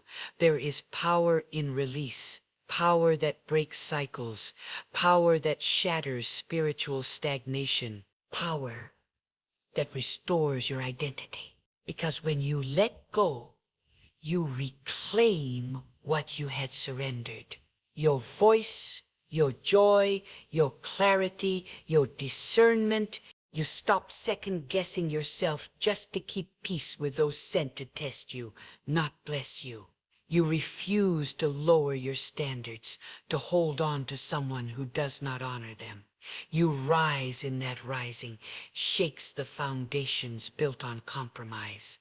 Walking away from a connection that was never breathed into by God is not loss. It is spiritual promotion. You are being elevated not through applause or visibility, but in authority. Your energy is no longer scattered, your vision no longer clouded, your time no longer stolen. You are fully present with God. There is no room for confusion, no place for manipulation, no tolerance for disorder, because now you know what true peace feels like. And once you know peace, you refuse to settle for chaos. Letting go might feel like severing a part of yourself, but in reality, it is pruning. And any gardener knows pruning comes before growth. God does not remove for emptiness. He prunes to multiply. He removes to protect. He redirects to prosper. The people he asks you to release are not punishment. They are preparation. They taught you. They reveal something. But they cannot carry the weight of what is coming. Here is the deeper truth. If you refuse to release what God has told you to let go of, it will begin to rot inside you. It will infect your faith. You will pray with doubt. You will worship distractedly. You will move forward limping. God will not bless what he has asked you to leave behind. The anointing flows where there is alignment, and alignment comes through obedience. God does not desire partial surrender. He is not interested in halfway obedience. He calls you to let go completely. And finally, not with one hand still clinging, not with a bargaining heart, but with open hands and an open heart, because the blessings ahead require space to flourish. God will never force his gifts into hands that refuse to be emptied. Do not let guilt chain you to someone who was never meant to travel your path. Do not let nostalgia blind you to the warning signs of today. The memories may be sweet, but the fruit they bear is bitter, and God speaks clearly through fruit. What is the fruit of that relationship? Does it bring you peace or stir panic? Does it draw you closer to your purpose or pull you away from it? God is not the author of confusion, and anything that continually pulls you away from his voice is not his will. When you finally obey them with trembling hands and a tender heart, God begins to move. Suddenly the silence becomes sacred. Your mornings are filled with clarity. Your nights overflow with rest. Not because your circumstances have changed, but because you have changed. Your spirit is no longer imprisoned by false hope. Your heart is no longer entangled in confusion. You are free, and that freedom is the gateway to deeper wisdom, greater strength, and divine acceleration. Letting go sharpens your discernment. You begin to see what was once hidden. The manipulation, the double-mindedness, the inconsistencies. Everything comes into focus. When your spirit is no longer clouded by emotional noise, the truth stands tall. God gives you eyes to see, and those eyes will no longer be deceived by charm, convenience, or familiarity. You now hunger for alignment over attachment, purpose over comfort, truth over sentiment. This shift is a hallmark of spiritual maturity. You will come to realize that what you mistook for love was actually distraction. What you thought was connection was control. What felt like stability was stagnation. And in that realization, your soul breathes for the first time in a long time. That breath is God's breath, returning to the places you silence to make space for someone who never recognized your full worth. If you're still wrestling with the grief of letting go, hear this. God does not overlook your pain. He gathers every tear. He sees every struggle, and he sees what you can. He sees the doors opening before you, the healing that's on its way, the new friendships, the purpose restored, the clarity about to unfold. You may not see it yet, but trust this. When God removes, he also rebuilds. He does not leave empty spaces. He fills them with himself. And when God fills you, you are never empty again. So walk away not with regret, but with reverence.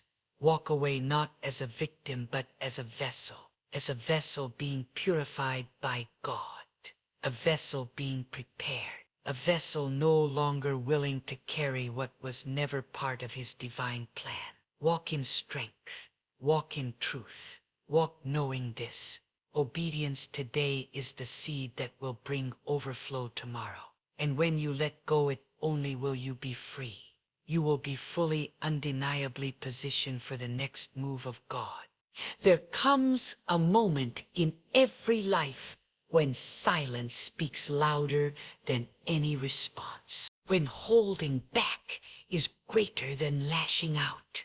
When the holiest action you can take is to walk away quietly, not with resentment in your soul, not with vengeance in your eyes, but with peaceful confidence that God is your defender, your protector, and your shield. This message today isn't rooted in anger. It's grounded in wisdom. It's not a matter of pride. It's about spiritual authority. Because there are battles you're not meant to fight. God already settled the outcome.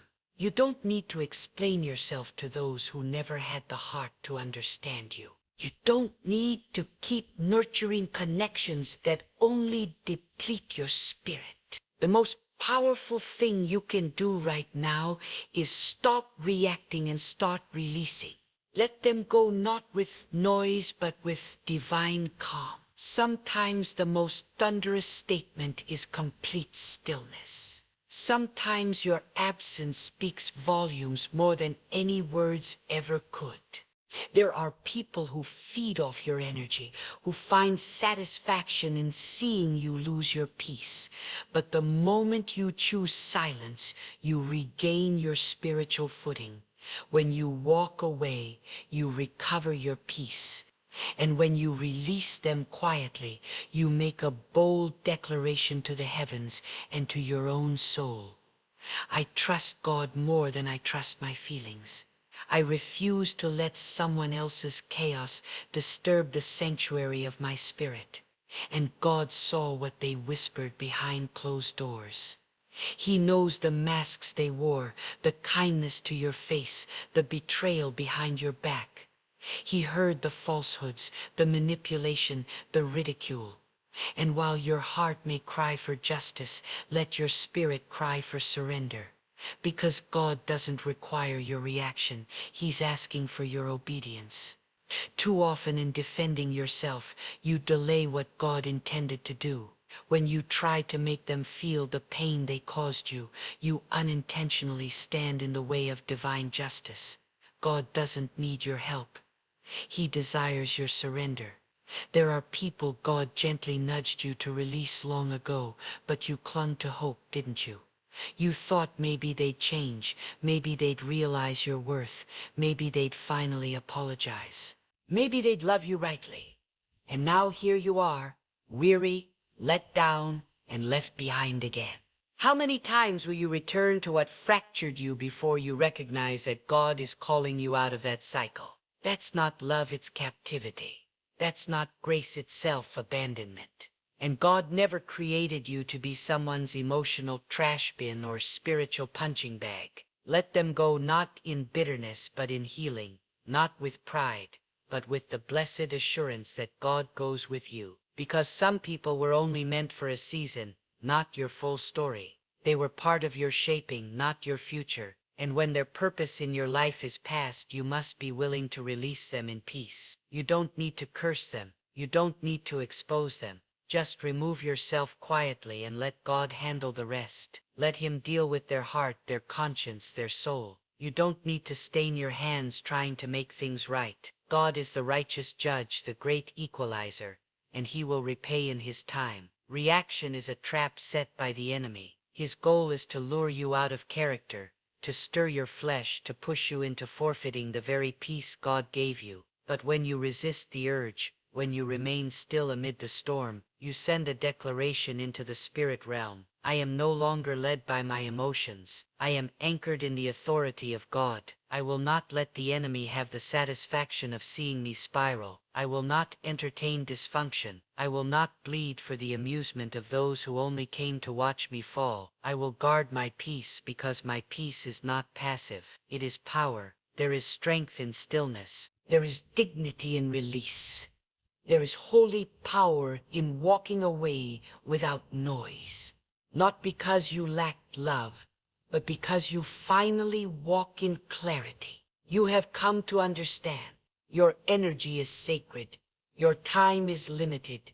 Your soul is valuable. And you will no longer cast your pearls before swine. You will no longer beg for crumbs in places where God has already called you royalty. If they cannot recognize your worth, it's not your assignment to convince them. God already chose you. God already set you apart. And when God's hand is upon you, no rejection, no betrayal, no dismissal can cancel your calling.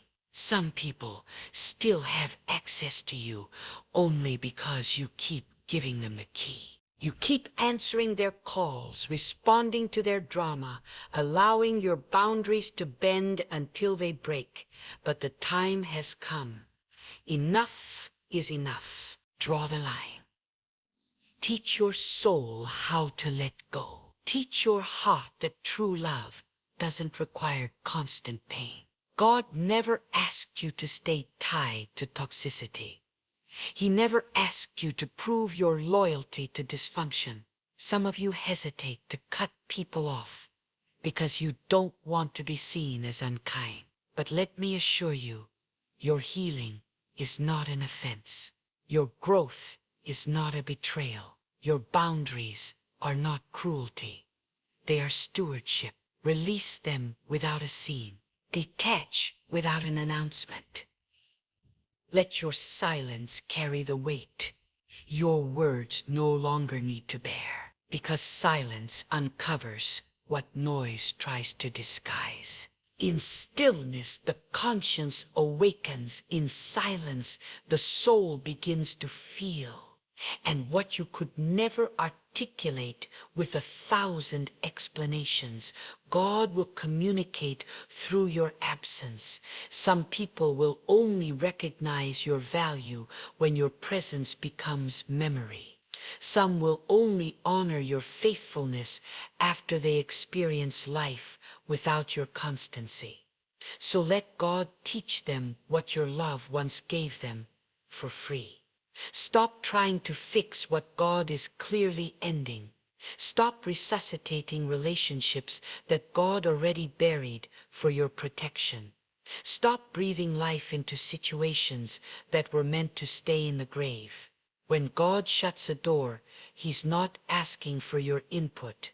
He's inviting you to rise higher. He's calling you out of the dark corners, out of the endless cycles, out of the sorrow that's been holding you down. Don't grieve what God removed. Rejoice that you are finally free. You were never meant to be bound by someone else's brokenness. God desires to lift you, but elevation always comes with separation. You can't soar while dragging dead weight behind you. Some of you aren't restless because of stress, but because your spirit is wrestling with what your flesh keeps feeding. Deep down, you know the truth. They're not good for you. They drain you. They diminish you. They manipulate your kindness. And yet you hold on hoping for transformation, while God is gently whispering, let them go. Stop confusing your calling. You're not their healer. You're not their savior. You are not their emotional rescue station. You are a vessel of divine purpose. And every moment spent trying to repair what was never yours to fix only delays your destiny. They'll talk. Let them. They'll call you changed. Accept it. They'll label you distant. Embrace it. They'll say, you're selfish. Ignore it. Because only you and God know what your peace cost. Only you and God know what you endured in silence. Only you and God truly understand what it took to finally choose wholeness over codependency. Choosing yourself is not selfish. It's sacred. It is stewardship. It is honoring the temple of your body and soul. It's protecting the life God has entrusted into your care, because you can't pour out if your well is dry. You can't lift others when you're buried beneath the weight of their issues. You must rise. And sometimes rising means releasing people who can't go where God is leading you. Some were placed in your past, not in your purpose. Some were part of the test, not the testimony. And if you keep dragging them into your destiny, they will only delay what God longs to do in you. Let them garner it with malice, but with maturity, not with bitterness, but with holy boundaries. God is making space for something greater. And as long as your hands cling to what's comfortable, you cannot receive what is divine. There is a time to speak and a time to remain still, a time to confront and a time to walk away, a time to fight and a time to surrender. The key is discernment, and discernment flows from intimacy with God. When your ears are attuned to His voice, you stop falling for the enemy's distractions. You no longer react out of wounds. You respond out of wisdom. You stop chasing closure because you realize God Himself is your closure. And when God ends a chapter, no human can reopen it. You owe no one access to your peace. You owe no one an explanation for the way you've chosen to heal. You owe no one the sacrifice of your sanity, just to maintain an illusion of harmony. Some of you have poured too much, waited too long, suffered too deeply, and now it's time to release.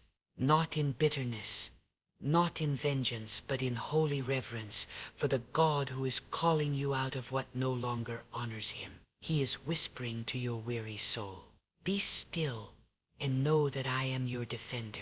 You do not need to retaliate. You do not need to make your case. I will speak for you louder than any voice raised against you. There is healing in stepping back. There is restoration in letting go. And there is undeniable victory in silence. Let your growth answer their doubts. Let your peace be your boldest response. Let your distance declare your devotion to the will of God. Because when He sets you apart, no one can imprison your spirit. When He consecrates you for His purpose, He will remove whatever no longer serves His glory through you. So trust Him. Trust the distance. Trust the silence. Trust the release. It's not a punishment. It's a covering. Not cruelty. It's clarity. Not rejection. It's realignment with heaven's intention. Walk away, beloved. Not because your heart is hardened, but because you finally learned how to love yourself in the light of God's truth. Not because you are arrogant, but because you've been made wise by the fire. Not because you are superior, but because you're ready now, ready to rise, to bloom, to be whole. And as you rise, rise quietly. Let your silence carry the mystery of transformation. Let the heavens rejoice while the world wonders. For you are no longer a captive of chaos. You are now a keeper of peace. And your peace, your sacred God, breathed pieces worth more than 1,000 explanations, 1,000 defenses, or even the apology that never came. Let them talk. Let them speculate. Let them distort the truth. It does not matter, because God knows. God saw. God heard. And God, in his justice, will act. You, on the other hand, just keep walking, keep climbing, keep choosing the stillness that secures your soul. For in the quiet, God is not absent. He is most active. In the stillness, he is orchestrating. And in your surrender, he is making all things new. Let them go and let God take over. There are moments in life when the most powerful sermon you can preach is your silence. Not the silence of resentment, but the silence rooted in spiritual trust. Trust that God sees what man overlooks. He hears what man whispers in the dark, and he moves when your own strength is gone. You don't need to raise your voice to prove your worth. God proves it through your obedience. When you no longer react to every insult, betrayal, or scheme, you make a divine declaration. I do not serve chaos. I stand in peace because God alone is my refuge. Let them misread your silence. Let them mislabel your peace. Let them see restraint and call it weakness. But you know God is guiding you away from what depletes toward what builds. What feels like isolation is often God's preservation. He is drawing you back, not to punish, but to protect, to shelter you from environments and people that slowly poison your soul.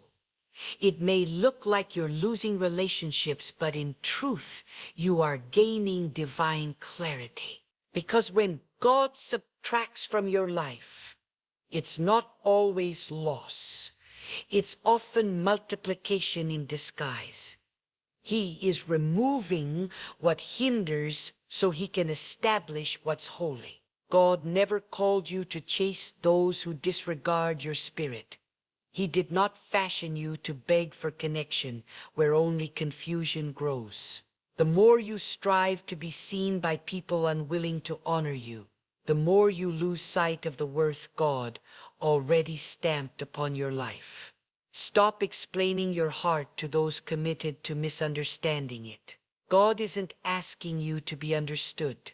He's asking you to understand that your peace is sacred, not something to trade for temporary validation. You were never meant to burn yourself out to keep others warm. Your warmth, your light, your presence, it's holy ground. And when someone shows you they don't value it, believe them the first time. Often God uses silence to sharpen your vision. In that stillness, he unmasks the truth about those around you. Not every smile is sincere. Not every companion is meant to remain. Some were only spectators, never covenant partners. And when their role ends, their presence becomes resistance. So do not mourn their exit. Rejoice. God is making space for something greater. When you release what isn't of him, you unlock access to what is. but you must be willing. Willing to lose comfort for true peace. Willing to walk away from the familiar for the sake of divine growth. Willing to release people for the sake of obedience. A silent cutoff is not cruelty. It's clarity. It's your soul's declaration. I will no longer be held hostage by inconsistency. I will no longer entertain confusion in the name of loyalty. I will no longer excuse betrayal disguised as patience. Loyalty to God must always outweigh loyalty to people. If someone constantly disrupts your peace, diminishes your presence, and dismisses your worth, releasing them is not betrayal, it's obedience. God cannot bless what you won't let go of. He cannot elevate you while you cling to what keeps you beneath the weight of his promise. Do not fear. The silent sight is where God whispers most clearly. Without the noise, you'll discern his direction. Without destructive voices, you'll hear divine wisdom. Without the wrong people clouding your space, you'll uncover the right purpose. You are not called to fix every heart. You are not sent to rescue every soul. That is a cross too heavy for mortal shoulders. You are called to walk in alignment, even if that means walking alone for a season, even if it means being misjudged, even if it means being labeled distant, because the path of obedience is rarely understood, but always rewarded. The opinions of man may echo loud for a moment, but only the voice of God endures for eternity. And when he says cut them off, he speaks not from wrath but from wisdom, not to injure you but to initiate your healing. Some of you feel stuck. You wonder why your progress is slow, why your prayers seem unanswered, why your strength feels thin. But the issue isn't always in what you're doing, it's often in who you're still holding on to. You're carrying souls God never assigned to your journey.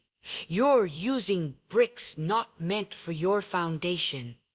You're entering battles that were never yours to fight. Let God step in. Let him be the revealer. Let him be the remover. Let him detach you from what your emotions still cling to.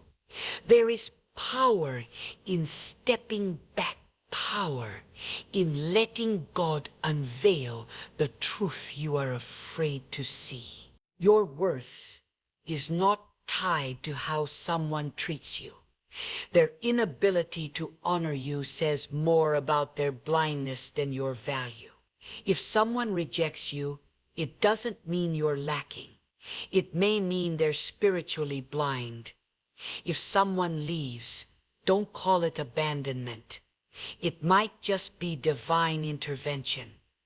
God hears the whispers behind closed doors. He sees what's hidden in smiling eyes. He knows the intent behind every word, every silence. And when he removes someone, trust his judgment more than your attachment.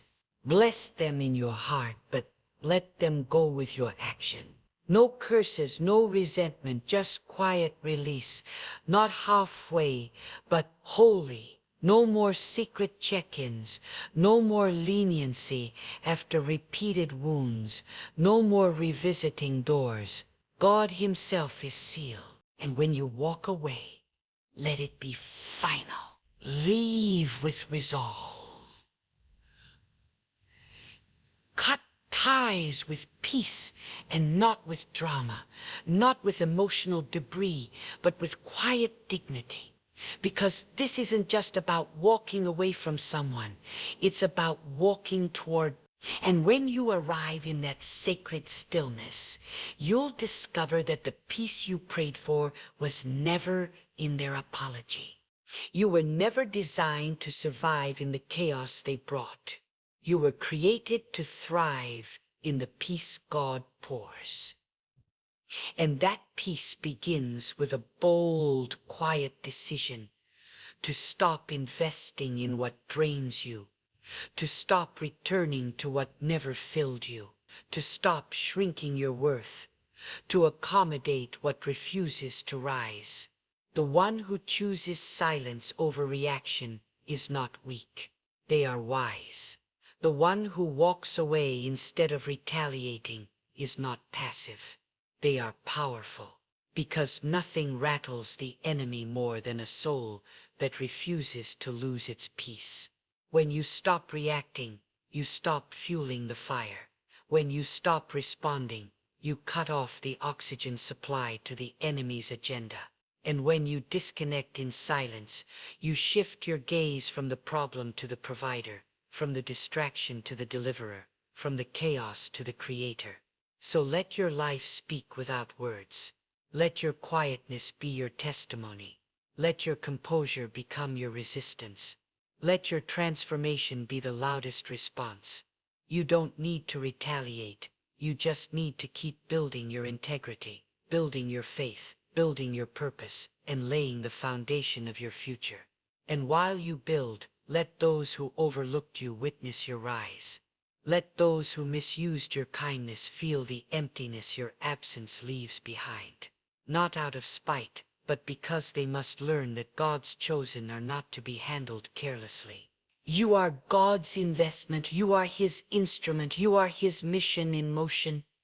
You carry too much divine purpose to be weighed down by those who can't see your spiritual value. You're too significant to be consumed by conflicts that lead nowhere. You are too anointed to be enslaved by the need for validation. It's time to move differently, to walk with quiet authority, to believe that divine silence carries more weight than the loudest debate. And when that moment comes, when they finally recognize your worth, may they encounter not a hardened by offense, but a heart purified by God, fortified through silence, and anchored in peace. You don't need closure, you need clarity. You don't need their confession, you need God's confirmation. And He's already spoken. He's already revealed what needed to be seen. Now is the time to act. Cut ties with grace. Exit with strength. Never turn back. What lies ahead is more glorious than what's been left behind. What God is forming for your future will surpass anything anyone tried to destroy. What He's cultivating in you is far more significant than anyone you had to release. God sees your silence. He blesses your restraint. He will raise you up where others tried to bring you down. Trust His way even when it feels isolating. Trust the quiet even when others misunderstand it. Trust the parting even when it causes pain. Because in the hush, God is fortifying you in hidden spaces. He's deepening your roots. And when He calls you forth, you won't come out bitter. You'll emerge better. You won't be fractured, you'll be whole, and you'll finally understand that the silence you embrace was never empty. It was holy. It was the echo of heaven calling you upward. There is something profoundly sacred about the one who learns to protect their peace, or not from apathy, but from awareness. Awareness of their calling. Awareness of their time's value. Awareness of how the enemy often doesn't attack loudly, but slowly through people who steal your joy, drain your energy, and distract your purpose without ever raising a weapon. And when God opens your eyes to the truth, it becomes impossible to keep living as you once did. You begin to recognize how much strength you wasted trying to explain, defend, and justify your presence to people who were never equipped to carry your spirit. But now you understand. And that understanding shifts everything.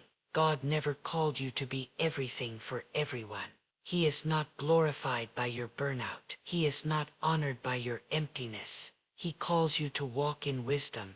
Not weariness, to bear fruit, not frustration. And sometimes to step into that divine rhythm, you have to make sacred choices others won't comprehend. You must choose peace over approval. You must prioritize purpose over pleasing. And you must value stillness over storms designed to shake your soul. Because the one who remains calm amid chaos is not weak. They are covered. There is nothing more unsettling to someone who thrives on provocation than your refusal to react.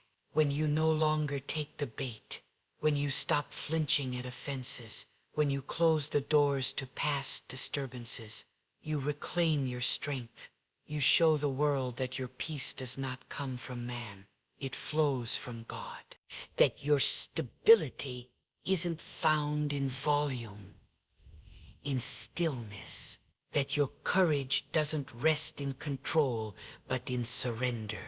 For only in true surrender do you learn how to walk away with grace, with dignity, with resolve, quietly cutting ties. Isn't always about the other person.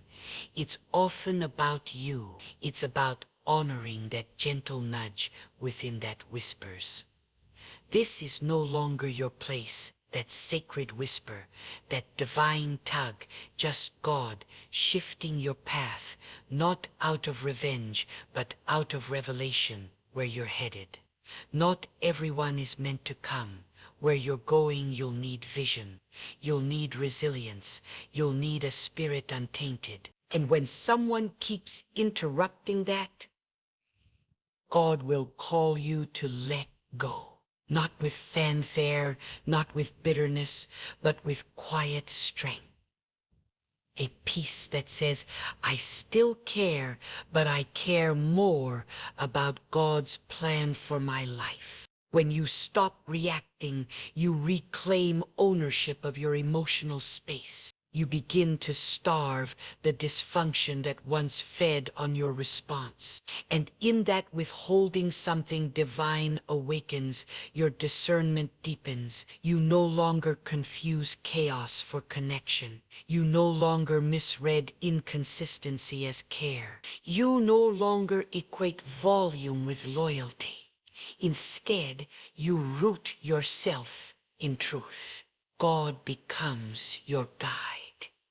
You start evaluating people not by their charm in moments of comfort, but by their posture, in moments of quiet, crisis, and conviction. God isn't calling you to be harsh. He's calling you to be wise, to stop giving sacred things to hands that crush them, to stop defending boundaries to those who only plan to ignore them, to stop making room for what continually wounds your spirit. And when you finally arrive at that place, when your heart no longer craves a reply, you are stepping into spiritual maturity. A maturity that no longer needs to win debates, but seeks to grow. A maturity that doesn't strive to control every narrative, because it trusts that God already knows the whole truth. You cannot carry the oil of your calling in vessels that are cracked.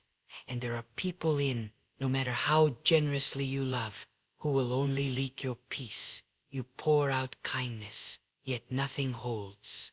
That's not a flaw in you. That's not your assignment to fix. That's a divine signal, revealing that only God can restore what is truly broken. And when God opens your eyes to this, you must respond. Release them not in resentment, but in reverence. Not out of anger, but out of alignment. Because remaining connected to what is broken beyond your repair only pollutes the purity of your purpose. God cannot fill what continually leaks.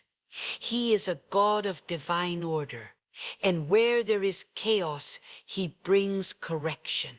Sometimes that correction isn't a loud rebuke. It's a soft separation, a quiet door closing, a gentle but final shift, a sacred withdrawal of access without explanation. Learn to perceive it. Don't grieve the ones God removes after you prayed for peace. Don't despair the disconnections after you beg for direction. His answers often come disguised in distance. You asked him for discernment. He gave you space. You asked for strength. He gave you silence. And within that holy silence, he is crafting you for something higher. Let this truth rest deep in your soul. Peace is your sign. Peace is your green light. When God grants you peace about letting someone go, that peace is all the clarity you need. You don't need them to agree. You don't need a dialogue that wraps things up neatly. You don't need to plead your case. When the peace of God wraps around your heart like still waters over a storm, trust that peace, that sacred knowing, honor it. And don't second guess the release just because it stings. Some of the most transformational decisions will be made through tears, but tears don't mean you've erred. They mean it matters. They mean your spirit is shifting beneath the weight of your becoming. Let the tears come. Let the silence do its work. Let the old version of you fades, so the new one can rise unashamed and full of purpose. God commands stillness for a reason. In the stillness, his whisper breaks through the noise. In the stillness, he restores what others tried to strip away. In the stillness, he refines your vision with heavenly clarity. If the enemy can't destroy you, he will seek to distract you. And often his most deceptive tools are not weapons but people. Voices that sound comforting but lead you off course. Familiar faces that keep you in cycles. And the only way to break free is through silence. When you stop defending yourself, stop explaining, stop proving, healing begins. Listening begins. Clarity begins. You start to finally hear what God has been trying to tell you all along. So stop reopening doors that God has already sealed shut. Stop replaying conversations that only bring confusion. Stop letting people occupy sacred space in your heart while they continually poison your peace. You are not being harsh for setting boundaries. You are being holy for guarding what God has made sacred. And your peace is sacred. Your thoughts are sacred. Your environment is sacred. Your calling is sacred. Let your silence become a sanctuary. Let the separation become a consecration. You are not rejecting people. You are simply responding to God, and he is calling you higher. That upward call cannot be answered while you are tethered to distractions disguised as loyalty. Not everyone walking beside you is walking toward God's purpose. Some are there to stall your progress. Some are smiling to study you. Some stay close not to uplift, but to keep you tangled in confusion. But God is never the author of confusion. He is the Prince of Peace. So when your spirit is stirred to move, obey immediately. Your peace is on the line. Your calling is at stake. Your destiny is waiting. Silence is not weakness. It is evidence of self-control. It reveals that you are no longer governed by your flesh, but led by the Spirit.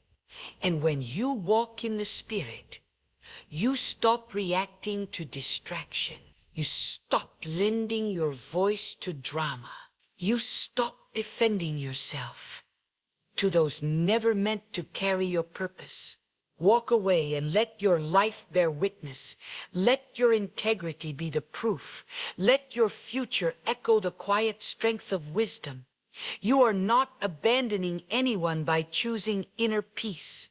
You are not betraying anyone by growing into God's design for you.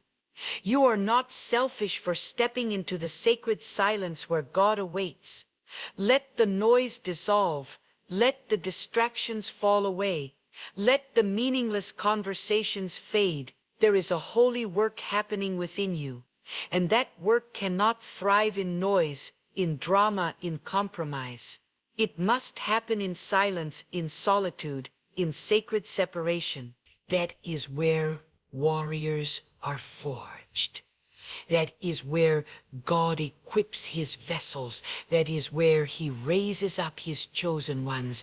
And when the silence begins to feel suffocating, when the separation feels like isolation, remember this: God does his most powerful work in secret places. The seed breaks not in daylight, but in darkness. Roots deepen beneath the surface, far from applause, beyond the reach of human judgment. God is not distant in your stillness. He is deeply present. He is digging into your soul, breaking off what has strangled your faith, trimming back what bears no fruit, and preparing you for a season of insight, purpose, and elevation. You are not being left behind. You are being transformed. And when you choose silence over reaction, you're not losing your voice. You're discovering your true authority. You're sending a message to the world that your emotions no longer dictate your choices, that your peace is not up for debate, and that your time is far too precious to waste on battles that bear no eternal weight. There is a divine wisdom that comes only from God. Wisdom that guides you in knowing when to speak and when to stay silent. That wisdom becomes your defense. That silence becomes your covering.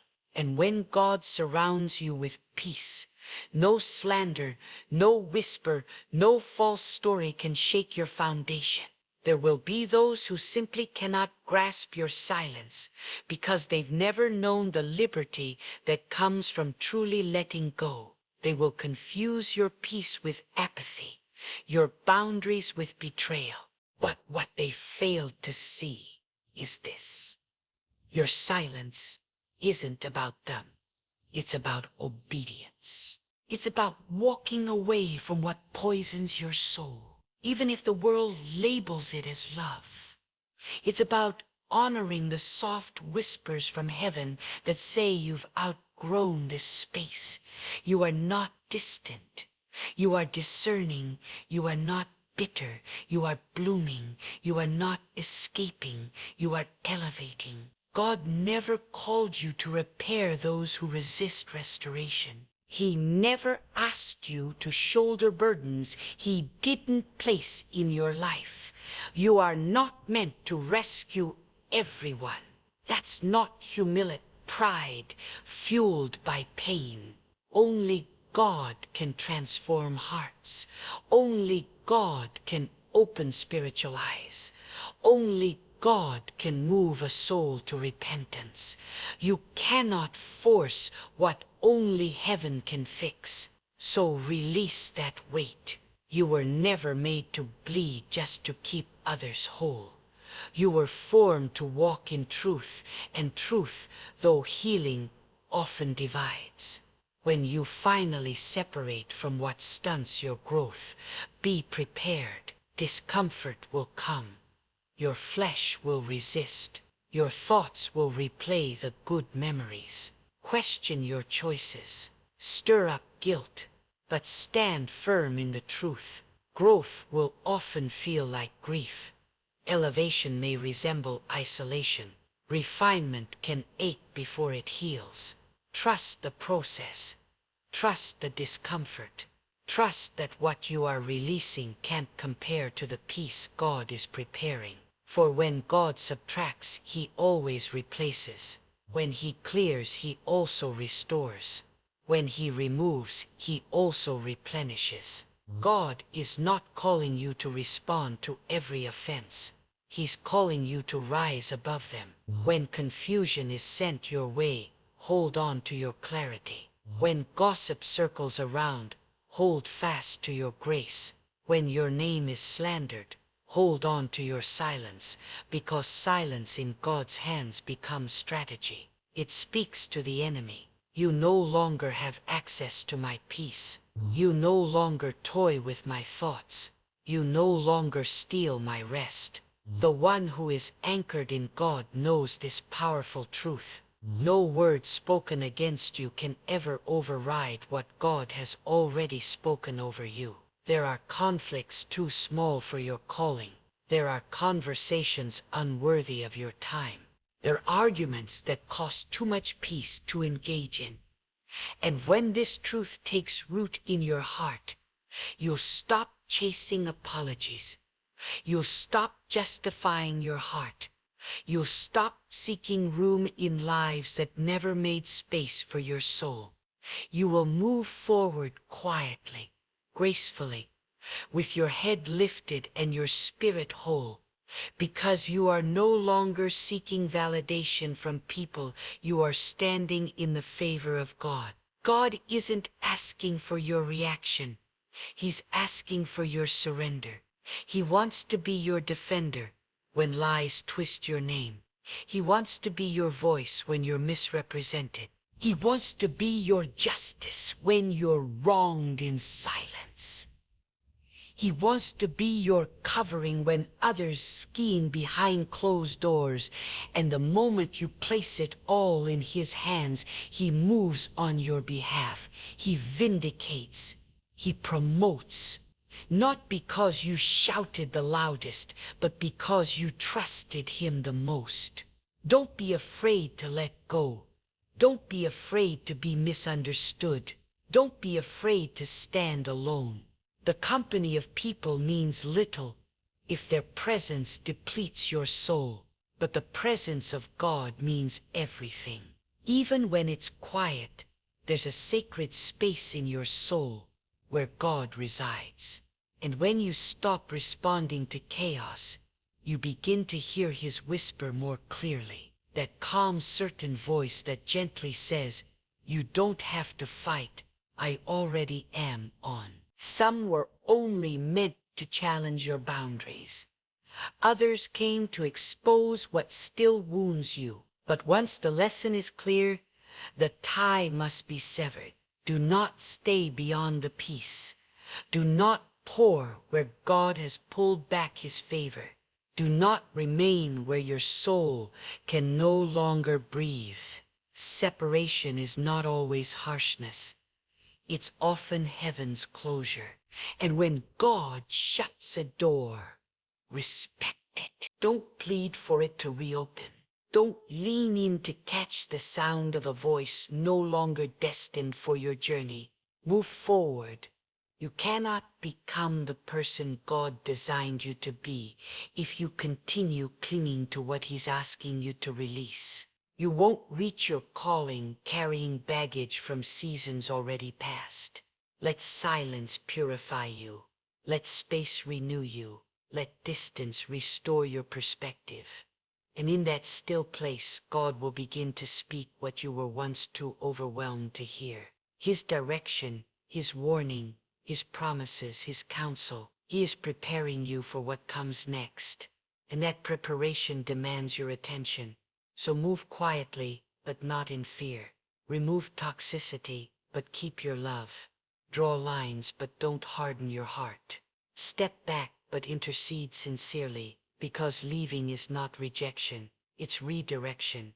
You are not abandoning people. You are turning your face toward the presence of God. And when you do, He will bless your obedience. He will mend what hurt you. He will raise what was hidden.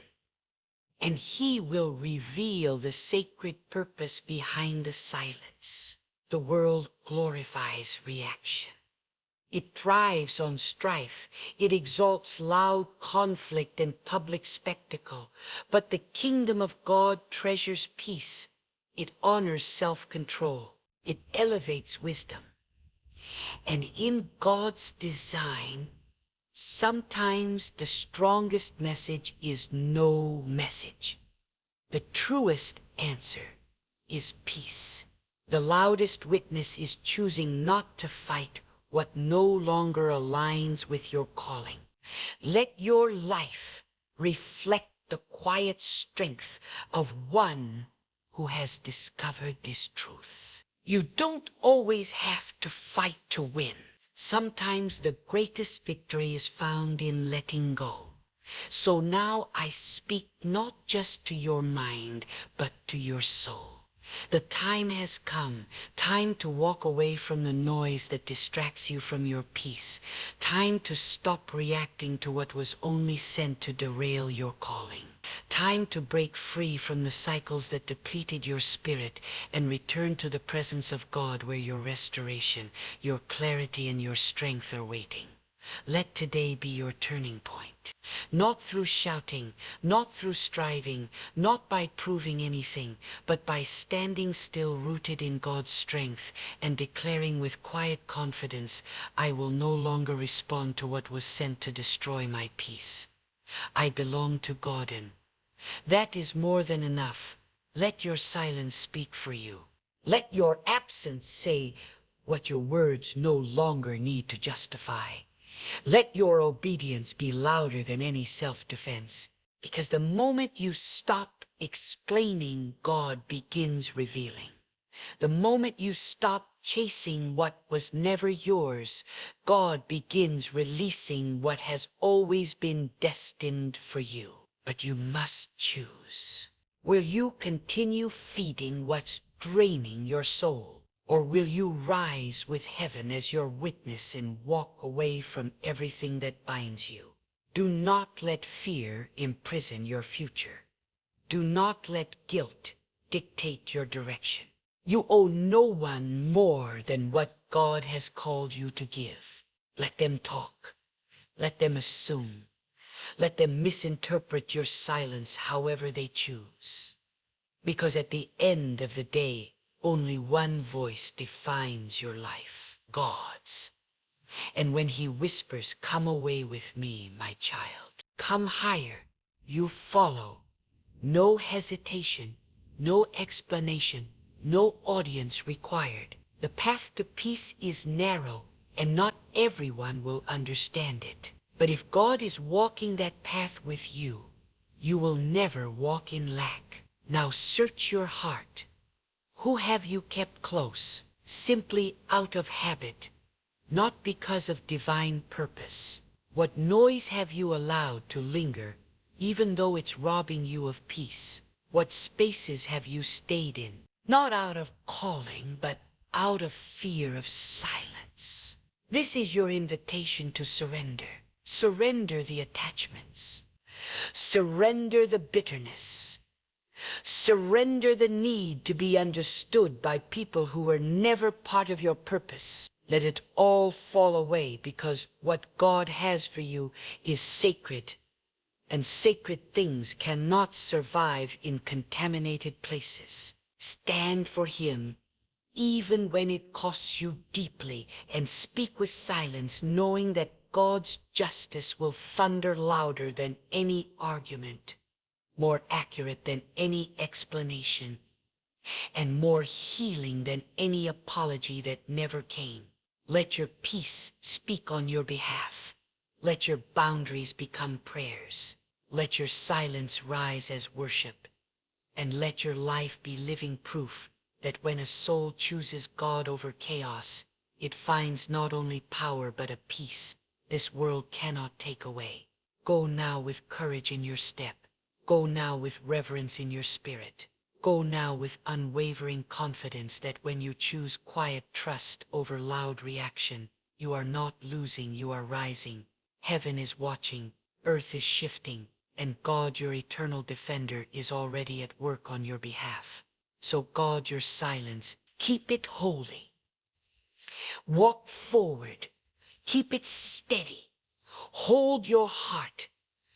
Keep it aligned with his, because in the end, it will not be the noise that defines your story.